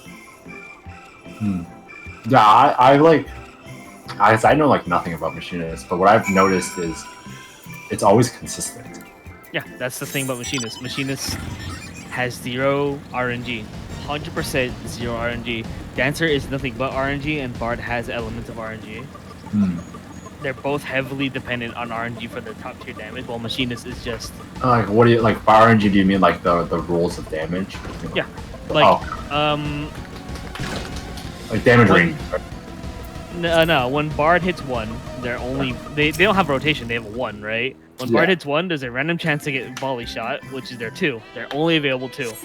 When Dancer hits 1, they get a combo into 2, and at any time hitting 1 or 2, they could get a bonus combo into a 3 and 4. Oh, so it just depends on proc chance. Yeah. Oh, Machinist has a 1, 2, 3.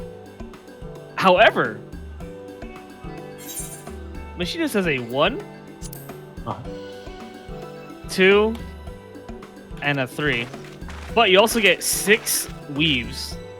You get 6 just standalone weaves, and you also get 3 off globals that deal 600 potency each.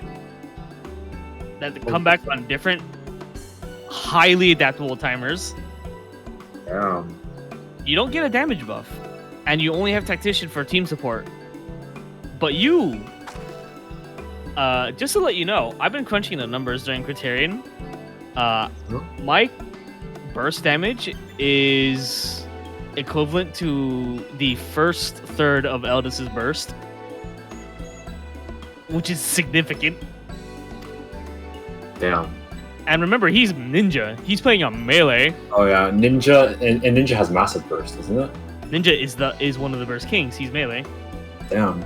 And just in general, when we have a rotation going on, I can sprinkle in small bursts or hold it for a big burst. Eldis's normal rotation will always beat me. However, my rotation, because I have constantly backup OGCDs, I deal only 1k consistent less DPS than his rotation, which is phenomenal. That's pretty good. Machinist is the damage king for Fizz range. Hmm. However, if you want to lump responsibility onto your melee, you can go Bard or you can go Dancer and just dance partner and let the gear take over for Ninja. And Ninja will technically deal the deficit, but the problem is if you die, you will no longer be able to provide them damage bonuses. And just in general, you do have to work. You do have dependent damage on your RNG. Right. Yeah. Just with those just with that bonus damage, you don't come close to Machinist. Yeah. No. When I first picked up Dance, well, I not picked up, but like when I tried it out, I was like, oh, there's like different rotations, and I was like, oh yeah. Yeah. They don't have different rotation. You just get bonuses. You get little like pat on the head. Congratulations, you know how to press buttons. Bonuses. Machinist is not hard, but Machinist is definitely. Do you understand your uptimes? You're gonna learn it today. No, that's yeah. It's funny you bring that up because I've actually been having a lot of problem with GCD alignment. Okay. If you pick up Machinist and you get to 90, you're gonna learn perfectly the simplest way to do GCD alignment. So let me tell you a little something about the Triforce of Machinist 600 potency. Air Anchor, Drill, and Chainsaw all have different recast timers. Alright. They are really perfect. Air Anchor is a 40-second, Drill is a 20-second, and Chainsaw is a 1 minute. Oh, that is perfect. If your opener is reassembled Air Anchor, weave, reassembled Drill, and then a full rotation, Barrel Stabilizer, Chainsaw, Commandant Queen, and then just Wildfire Bomb. By the time I'm done with this Wildfire Bomb, watch. Right, so 20 seconds. Right, it's back up. And then after one full rotation, it comes. The other one comes back again. Yep. Guess what's coming back? Actually, it'll be 2 rotations because it's never perfect. But guess what's about to come back right now? But what's your GCD speed though? 2.5. Look at that. Air Anchor and Drill just lined back up. So nice. I mean, that's like the thing with like 2-minute rotations, right? Or is Machinist a 1 minute rotation? 1 second. Let me get these judges out.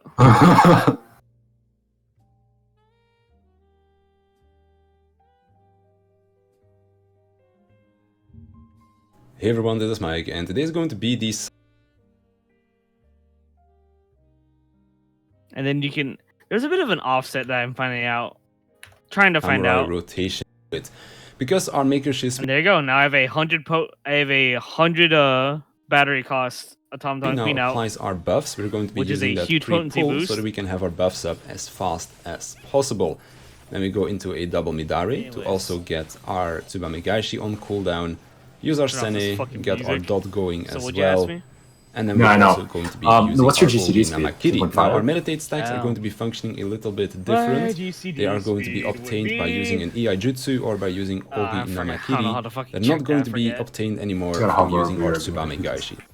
So that's Huh? something to keep in You just mind. gotta Now, hover luckily over enough, your it does abilities. line up And so your that we can GCDs. have one Oh yeah, Shoha my usage per GCD, burst my window as recast well. timer There's for one drill, Shoha since that it's falls a outside of the 20-second burst, timer, I have but outside of that, they're 19.72 all going to seconds. be inside of your burst window, so it More all significant lines on up the air really anchor and nicely. Now, in chainsaw, terms of but the filler not- combo, not which we large. used to do You're back not in going to worry Shadowbringers, too much about skill speed as a machinist, that's for sure.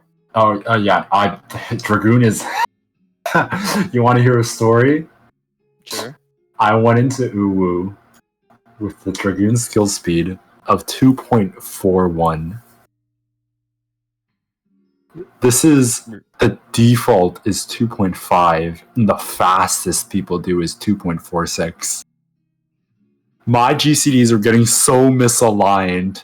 I have no idea how I was able to bring anything back or do any sense of damage. Holy shit. But yeah, there's a lot of because my gear I can like get to, like, I don't know if it's like GCD or if it's just I don't know, but like I'm having so many alignment issues and it's just awful. Oh, trust me, I'm not. I am not having alignment issues with this. Do you know how Dragoon works? Yeah. Okay, yeah. So you know, like Life of the Dragon, and like keep it like using it under buffs, right? Dragoon, Yeah. As far as I know, Dragoon is a basically slow but frantic burst melee. Yep. Just basically machinist, by the way. I'm serious. I mean, yeah. From what I understand, Dragoon is a weird melee out of all of them, right? Not really. Dragoon is just at the time the odd one out because he was a slow melee when your only options in ARR was ninja fast, monk fast. And then Stormblood came along and they're like, hey, let's add another melee. Shit, yeah, dude. Well, yeah, samurai fast. Fucking Shadowbringers come out. They don't add a new melee, but they add a tank, which is basically, you could call a melee DPS, just, the tank. And it was Gunbreaker. Fast. And then they finally got the Endwalker, and Dragoon finally shares an armor set with Reaper. Well, that might be why I don't like Gunbreaker. Although I like Dark Knight, I don't know what that's considered though.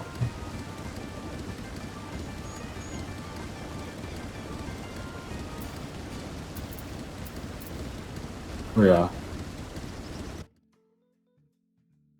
I feel like a mega imposter syndrome when I walk into like a party finder. I'm like, hey guys, because like I feel like I have so many issues with my rotation, and like I'm not optimizing my damage or my burst windows properly.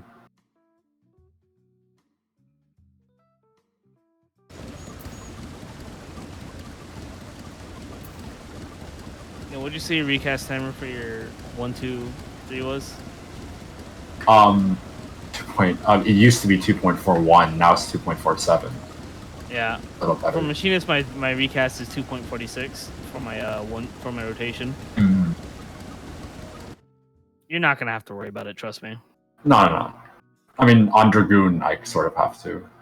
It's My Reaper has a 2.45, but that's fine because Reaper is slow. He also has Reaper's also the odd one out who has a purposely misaligned GCD. Fuck. I still like Reaper. Just the problem is I'm like, I'm currently leveling and loving Monk, a 1.86 recast. Ah. Yep. Wait, Jesus. Yeah, Monk is fast. It's really fast. Wait, now I wonder what Ninja is. Okay, Ninja. My Ninja's too low level to fucking tell. Yeah, I also have a changed Dark Knight. I don't know if you've seen him before. Seen a Dark Knight. Yeah, I saw it, yeah. Here's Hard Flash been changed. On my screen. Oh, never mind. Didn't bring it again. Oh yeah, your animations aren't showing. You're just autoing this directing dummy.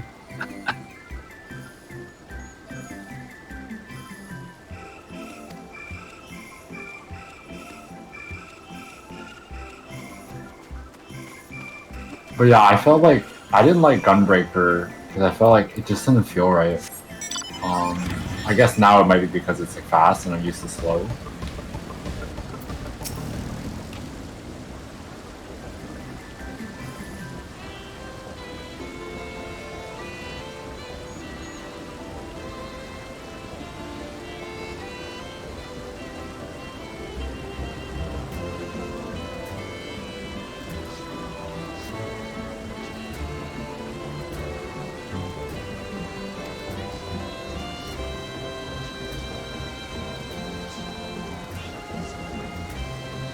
My default pose for my Dark Knight is different. Ah.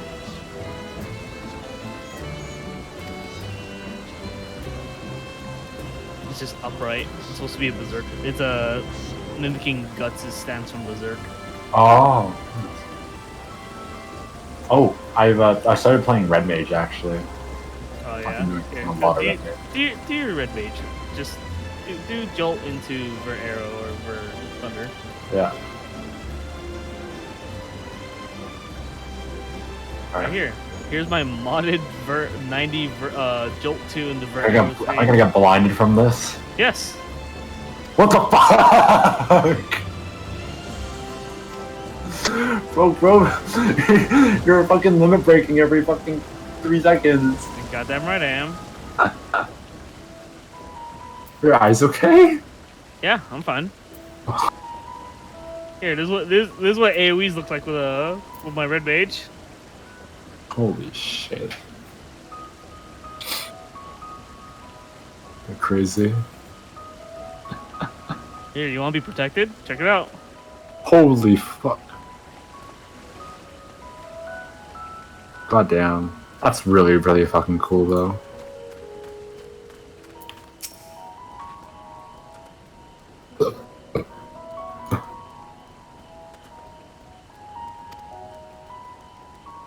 Oh shit, that's cool.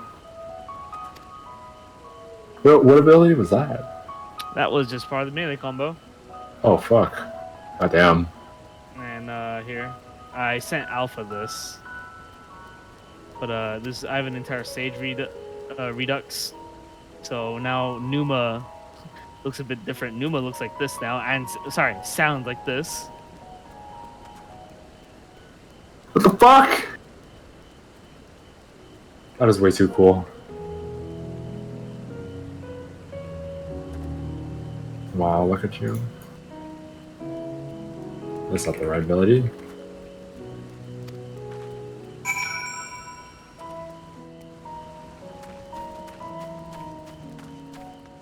The Sage abilities just sound so cool overall. A little bit.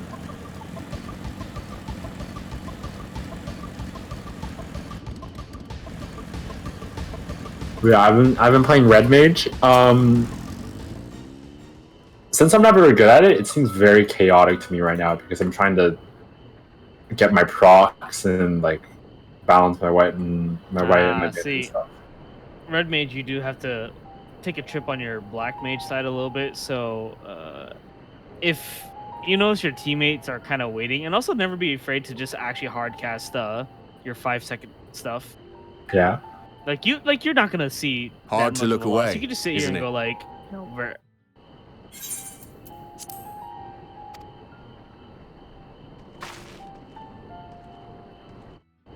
But they're more than pretty flowers.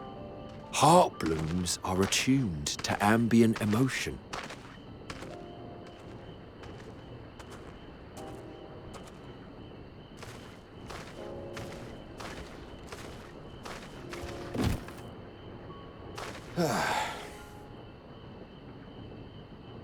You don't seem convinced, but believe me, it's true.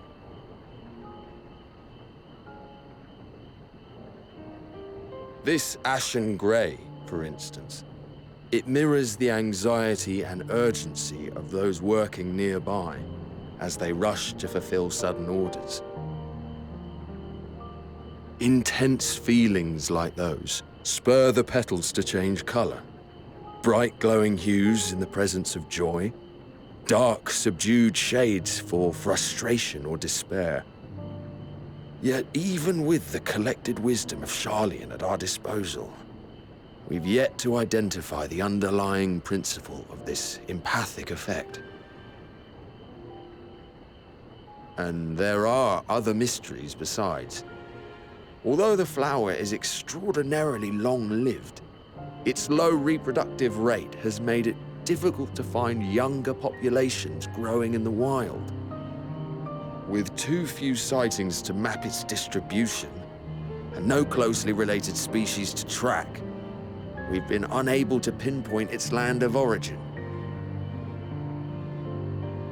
To further complicate matters, every culture, even dimly aware of its existence, has given it a different name and mythos. Our attempts to study it via the historical record have been an exercise in frustration. As an avid botanist myself, I should one day like to unravel the Heartbloom's secrets. But I'm afraid other duties must take precedence. I will leave you to your thoughts.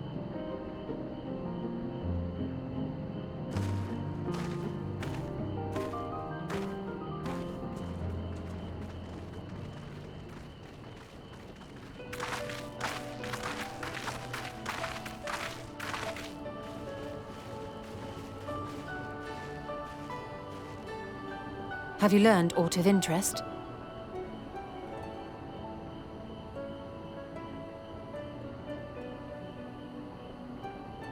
A flower that reacts to one's feelings? Strange. I must say, I have never heard of such a thing.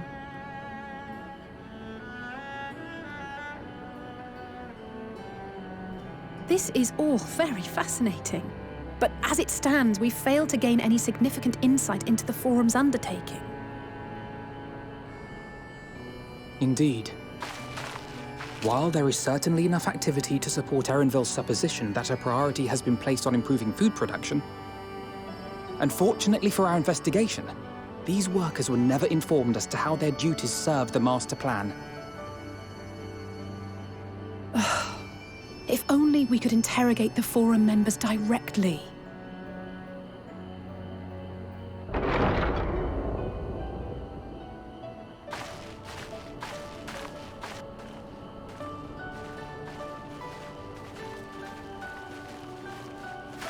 Isn't that the entrance to the Archaean?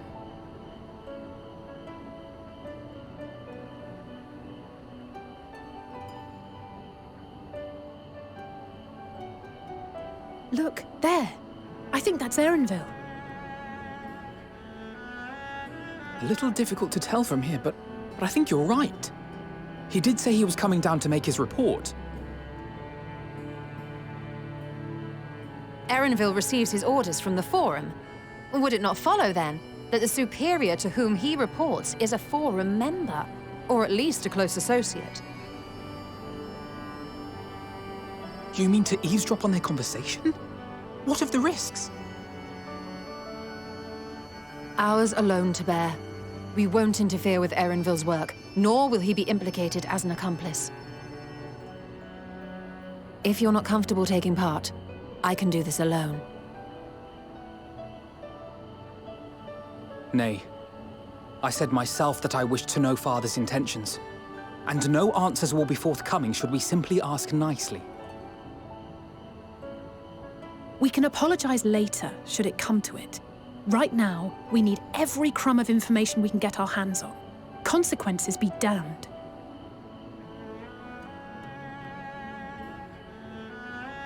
It might be best if you came along as well. In fact, we should all...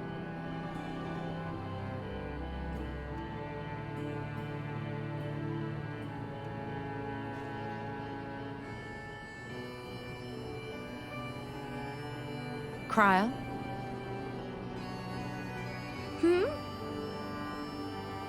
Oh, yes. That certainly sounds like a plan. I'm glad you agree.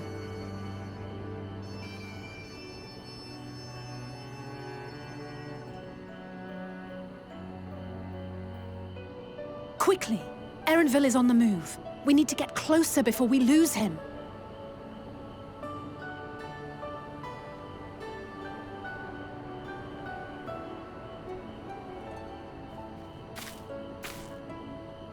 Almost. I can almost reach you.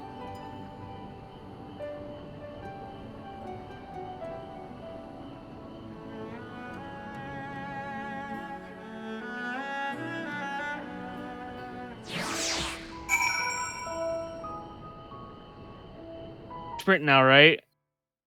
And look how much I had to sprint because I'm a caster. Dude, just...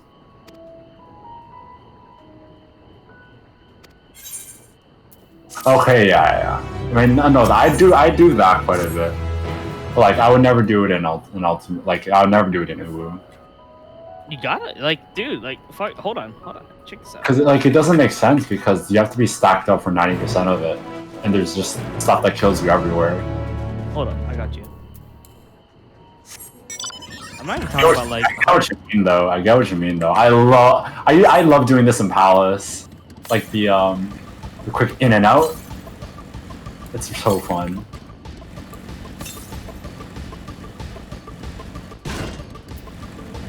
Okay, like, it's not bragging rights content, right? But, like, you can still do this, too. Check it out.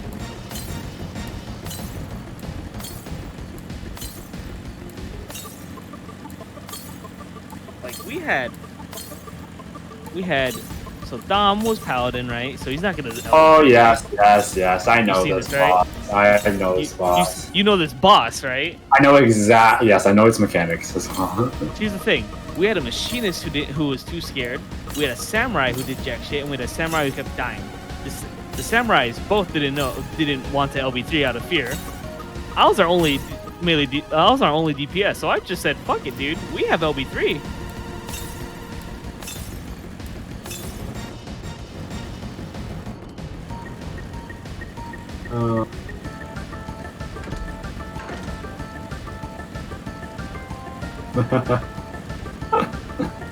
Tight timing.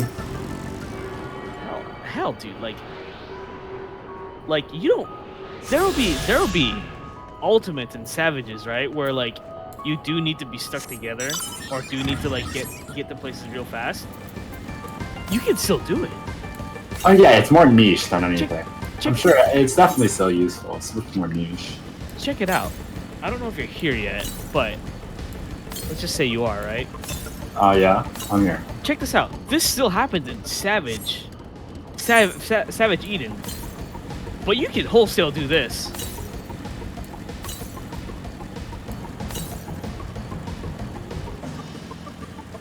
Oh yeah. Stuff like that I've seen before. Like, it doesn't even need to be niche, you know what I mean? It's just like, as long as you know what you're doing. Backflip all day. Like, by the way, I've been doing backflips in Extremes and Savages. I can genuinely count to you how many times I've died from backflipping. Do you want to know how much? 2. 1. None. And I've done enough with Red Mage now to call it my second favorite class. Like... Fuck, like I am so salty. People go like, just unbind backflip, just keep. Hey, it's mostly those people that like never use it, and I think, oh, this is a good use, and then just kill themselves. Yeah, they're the type of guys that use it once to go.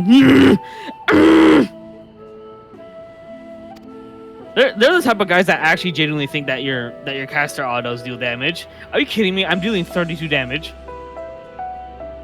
26. 21. 20. It's nothing. Granted, you should have the philosophy of always be casting. My brother in Christ, these are autos. Yeah, I've never really given autos much of a thought. Only autos that matter are melee and range autos. Like Machinist auto. 2141, that's pretty good. Oh, yeah. 2114, that's pretty good. 3169, that's because of crit.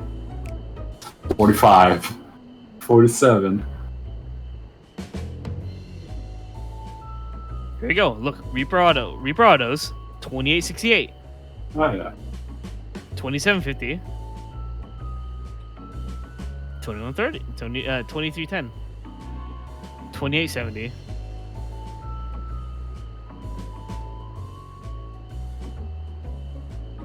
This is great damage. Now, unless you're Sage, though, that's when autos matter. Because you fucking palm strike them. Oh, how do you even know that? Look at it, just palm strike, dude. No. Holy shit, I had no idea they did that. Hold on, what is that? What does Astro do?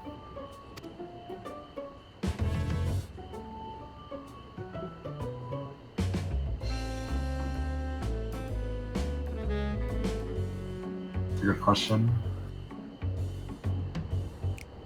Oh, that's right. You know, you slice them with the card. Right click on it. Right click on the training dummy. Oh shit. You've seen Dark Knight autos? They're pretty menacing. Oh yeah.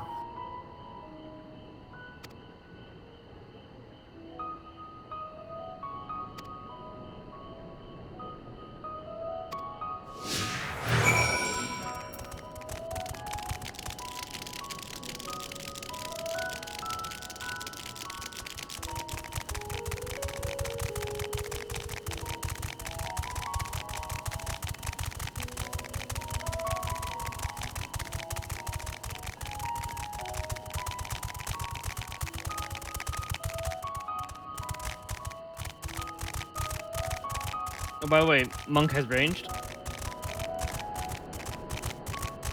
The fuck? Is actually just an AoE, but like, if you really want, you're that desperate, like, hey man, I can't reach it. Hey man, like I can't. There's an AoE right here that just bleeds and I can't touch it. You know. You will need to meditate again, but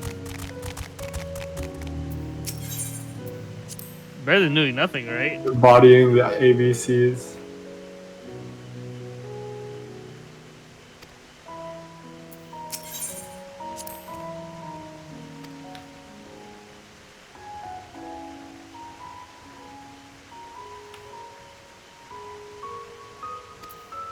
Oh shit.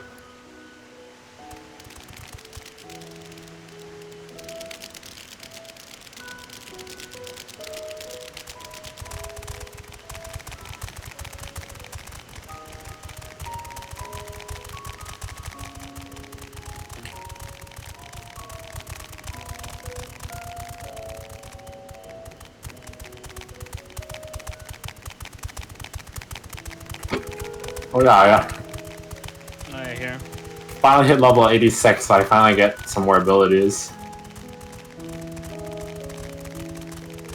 It's funny, after all this time, I've never even like had level 90 Dragoon.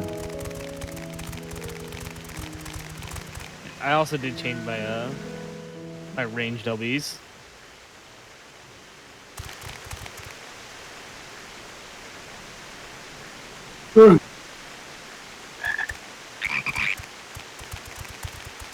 Ah yes, 2 guns!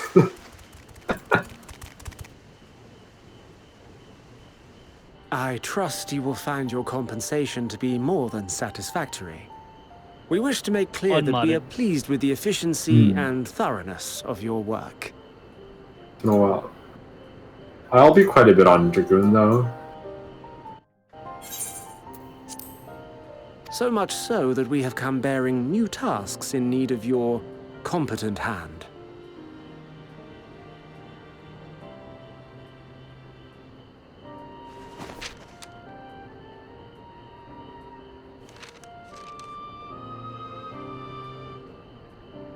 Another lengthy list. If I may speak frankly, the Gleaners have been pushed to the point of collapse by your unending demands. We are not familiars to be exploited. We are Sharlayan scholars, and we deserve an explanation for this unseemly treatment. What warrants such urgency?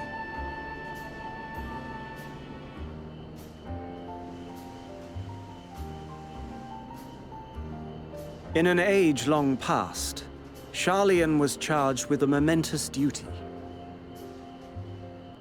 And now that word of the final days hangs heavy in the air, the time has come for us to fulfill that charge. I can say no more, but I promise you this. All will be revealed in due course. And when it has, you will understand that your toil was in service to the greatest good.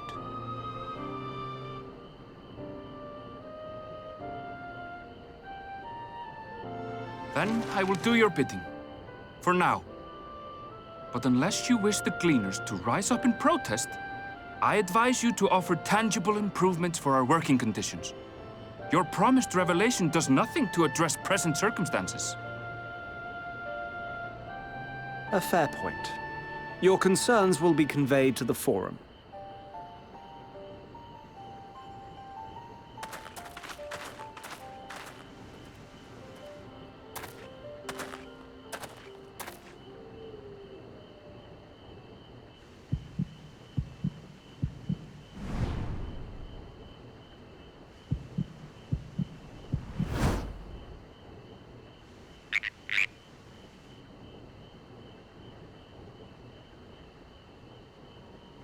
I hope that was informative.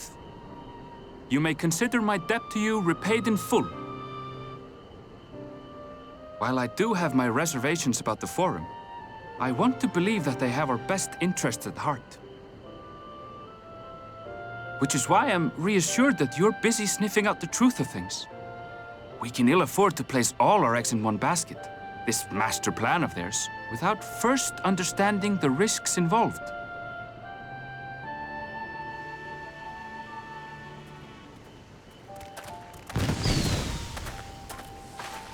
Wait! How did you know it was us? If you mean to impersonate a toad, try studying the real thing. And don't try to fool an expert.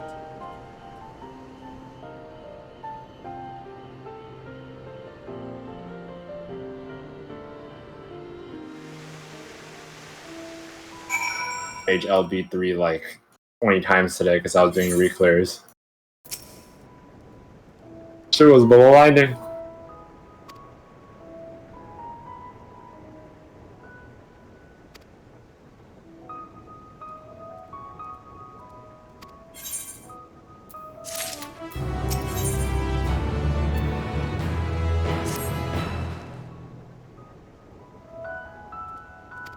How much damage mitigation is a tank LB3? Like 99%. Oh jeez. It is like a solid 90. You will survive most things with tank LB3.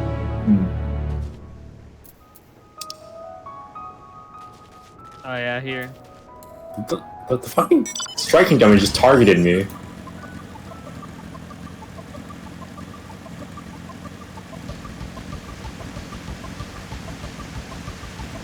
Ah, yes. Then you have this cocky little shit's LB3.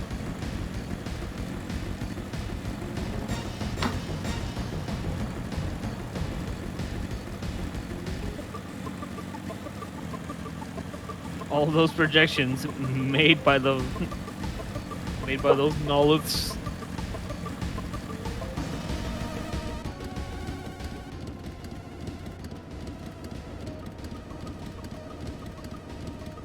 Wait, that's surprisingly lackluster. Huh. Yeah. Yeah, White Mage LB3 is based off the healer LB1 and 2.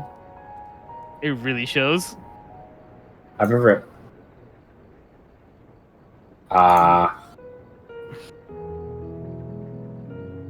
Yep. Really shows when you just do like Sage or Astro LB3. I've never LB3'd on heal on White Mage, so You'll need to. You will need to, because LB3 White Mage Healer LB3 is a gain when you are doing a DPS check heavy content and you have 3 DPS down. You may as well just Healer LB3.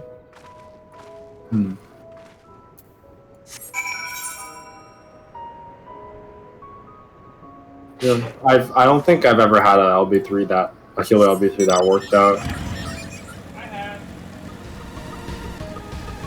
At least not a new. I mean, ooh, okay. Ooh. Huh? Yeah. Speaking, the problem with the Healer LB3 is because it's a never required mechanic, but you've had tank LB3 prompts, you've had DPS check LB3 prompts, but you've never had intentional, we've killed everyone but the healer, so the healer must LB3 now. Because it just doesn't make any sense. Yeah. Yeah, no, I've had LB3s in progs, but it was like only 4 progs, and like it never works out. Keep in mind though, Ooze the only like high-end content I've done, so until I like see other ultimates and savages, my perspective is going to be pretty narrow.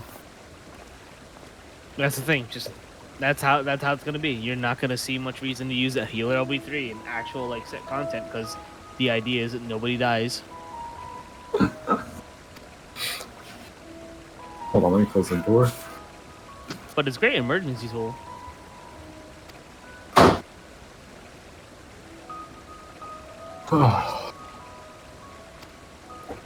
Is that a reason why you never progged an ultimate? Or you haven't, at least? Eh.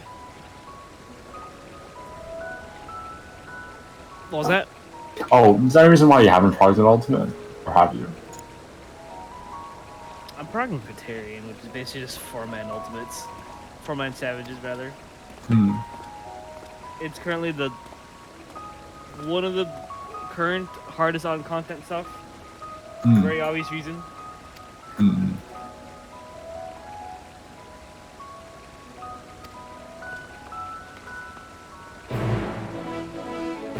But is there any reason you never did the ultimates? Or did any ultimates? Not for you? Yeah, just meh. Not yet. Just currently doing one thing, I'm going to save it for the other. That's it. Fair enough. Ultimates are tiring though, God. I know. Well, high-end content in general. Tyrion already tired of me. Yeah, I can imagine. You have to do every single boss over again, right? Yeah. Oh, jeez. It's really hard to. We can one pull Silky. We're almost consistently one pulling chest piece.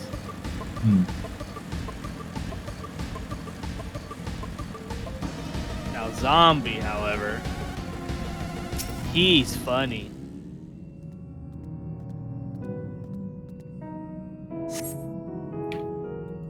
not that he's hard, it's that he has overwhelming information added to him. Ugh. I get that.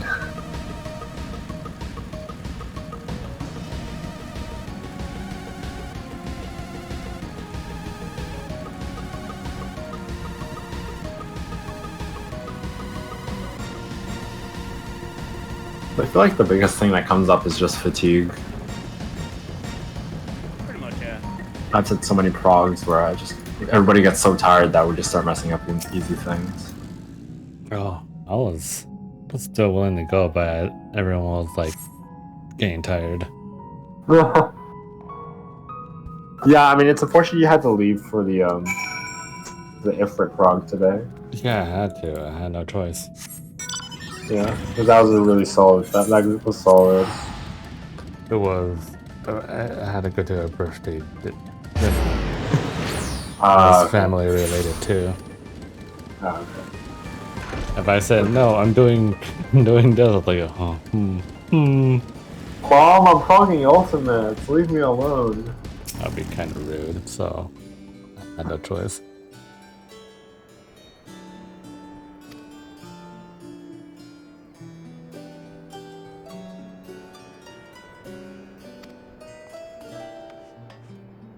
I have been considering doing UCOP next.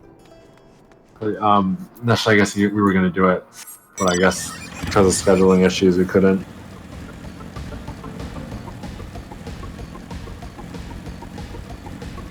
Oh no. Everything, though, I've seen bits and pieces of the other ultimates and stuff like that, and it feels like Uwu is like the easiest. No, it is. It should be. I mean, Uwu is the easiest of all the ultimates. It's Uwu, UCOB, T, and DSR.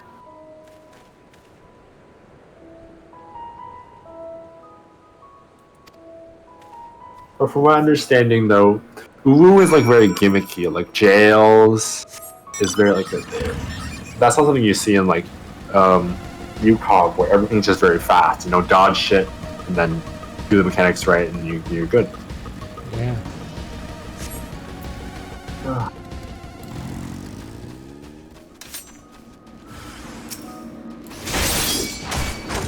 I mean, my delight today, I can do Uwu like pretty much 100% of the time. No issues.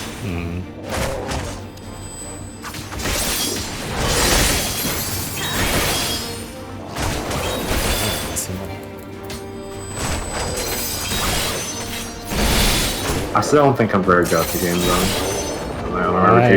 I'm not great at the game either. You're doing fine. You got Uwu. It's fine. Remember, just because it's the easiest doesn't mean it's easy. No, I'm not saying it's like, oh, this is like brain dead easy kind of devil thing. It's still hard. I didn't say that. They didn't. Yeah. It's the easiest. It's the easiest of the hard stuff. Yeah. It's still you're still pulling out your nail. The difference is that it's your pinky nail. You'll be fine afterwards.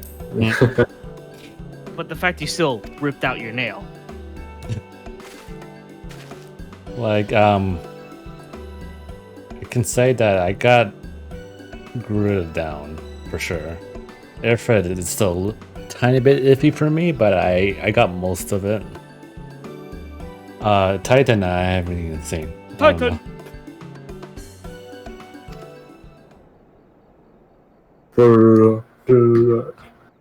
Yeah, Titan probably fun because I might die once or twice on it. It's literally all the mechanics, and it was like, oh, it's easy to remember also, but also easy to screw up.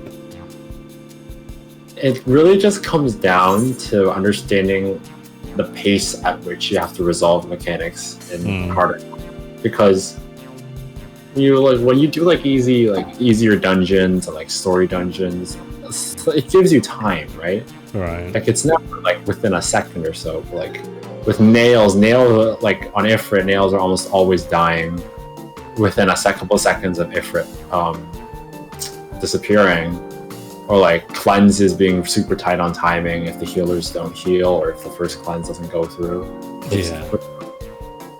Like it's all about timing, and obviously doing your rotation and stuff.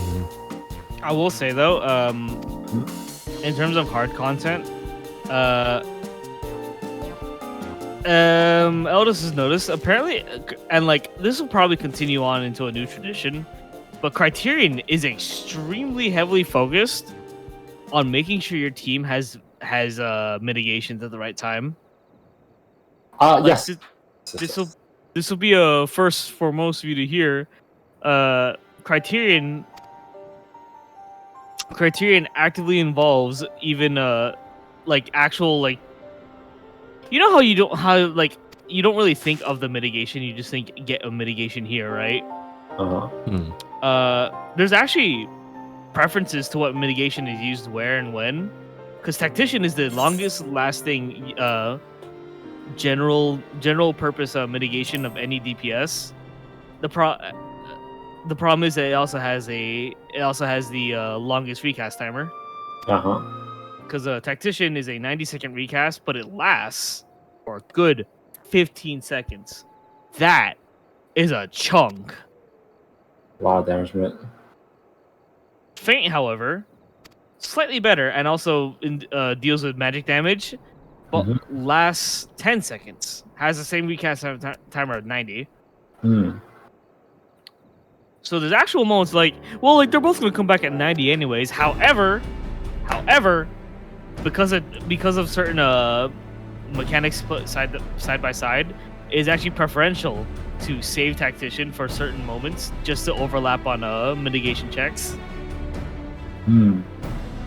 Inversely, Feint can be used in an emergency because of these. Because if you just don't know what's coming, or if they're throwing a curveball at you again, or like some random thing, Feint also deals with magic damage. Right. The problem is, Tactician is applied to the teammates, Feint and Addle are applied to the enemy. See what's going on here? It's like, this is pretty fucking cool. Yeah, that's pretty good. I mean, the only thing I can speak to that is tanks using Tanks using damage mitigation to get aggro. Yeah. What? Yeah. What do you mean using mitigation not to get aggro? Not technically mitigation, but they use reprisal to get aggro on some things in Ulu. It's not really. Oh, I see what you're trying to say now. It's just like a mechanic thing, like use that to resolve it, right? Yeah. That's pretty much the most I've dealt with mitigations. Otherwise, it's just, hey guys, can you use a mid hero? Yeah, I'll use Fate. No, thank you. Here's the thing too in Criterion so far that we've noticed, because of the fact that ranged DPS, while really great for it, especially Machinist. By the way, Machinist is apparently one of the best DPSs to pick into Criterion. So lucky me, right? Yeah. The thing is, apparently we've noticed, fucking both Silver has to baby me for it because the way that Fizz Range's health scales, I die to raw raid wides. Bro. And if there's mitigations, I have to be topped off for it. And you're like, haha, just in this case, Eldis can just pick up the slack for DPS, right? We've missed DPS checks because I was dead. Jesus. Are you guys at the house right now? Yeah. Okay. You know the old saying, heal or adjust. Oh my god. The memories that you and me did that happened in Ulu. Especially that first healer during my first few runs. Okay.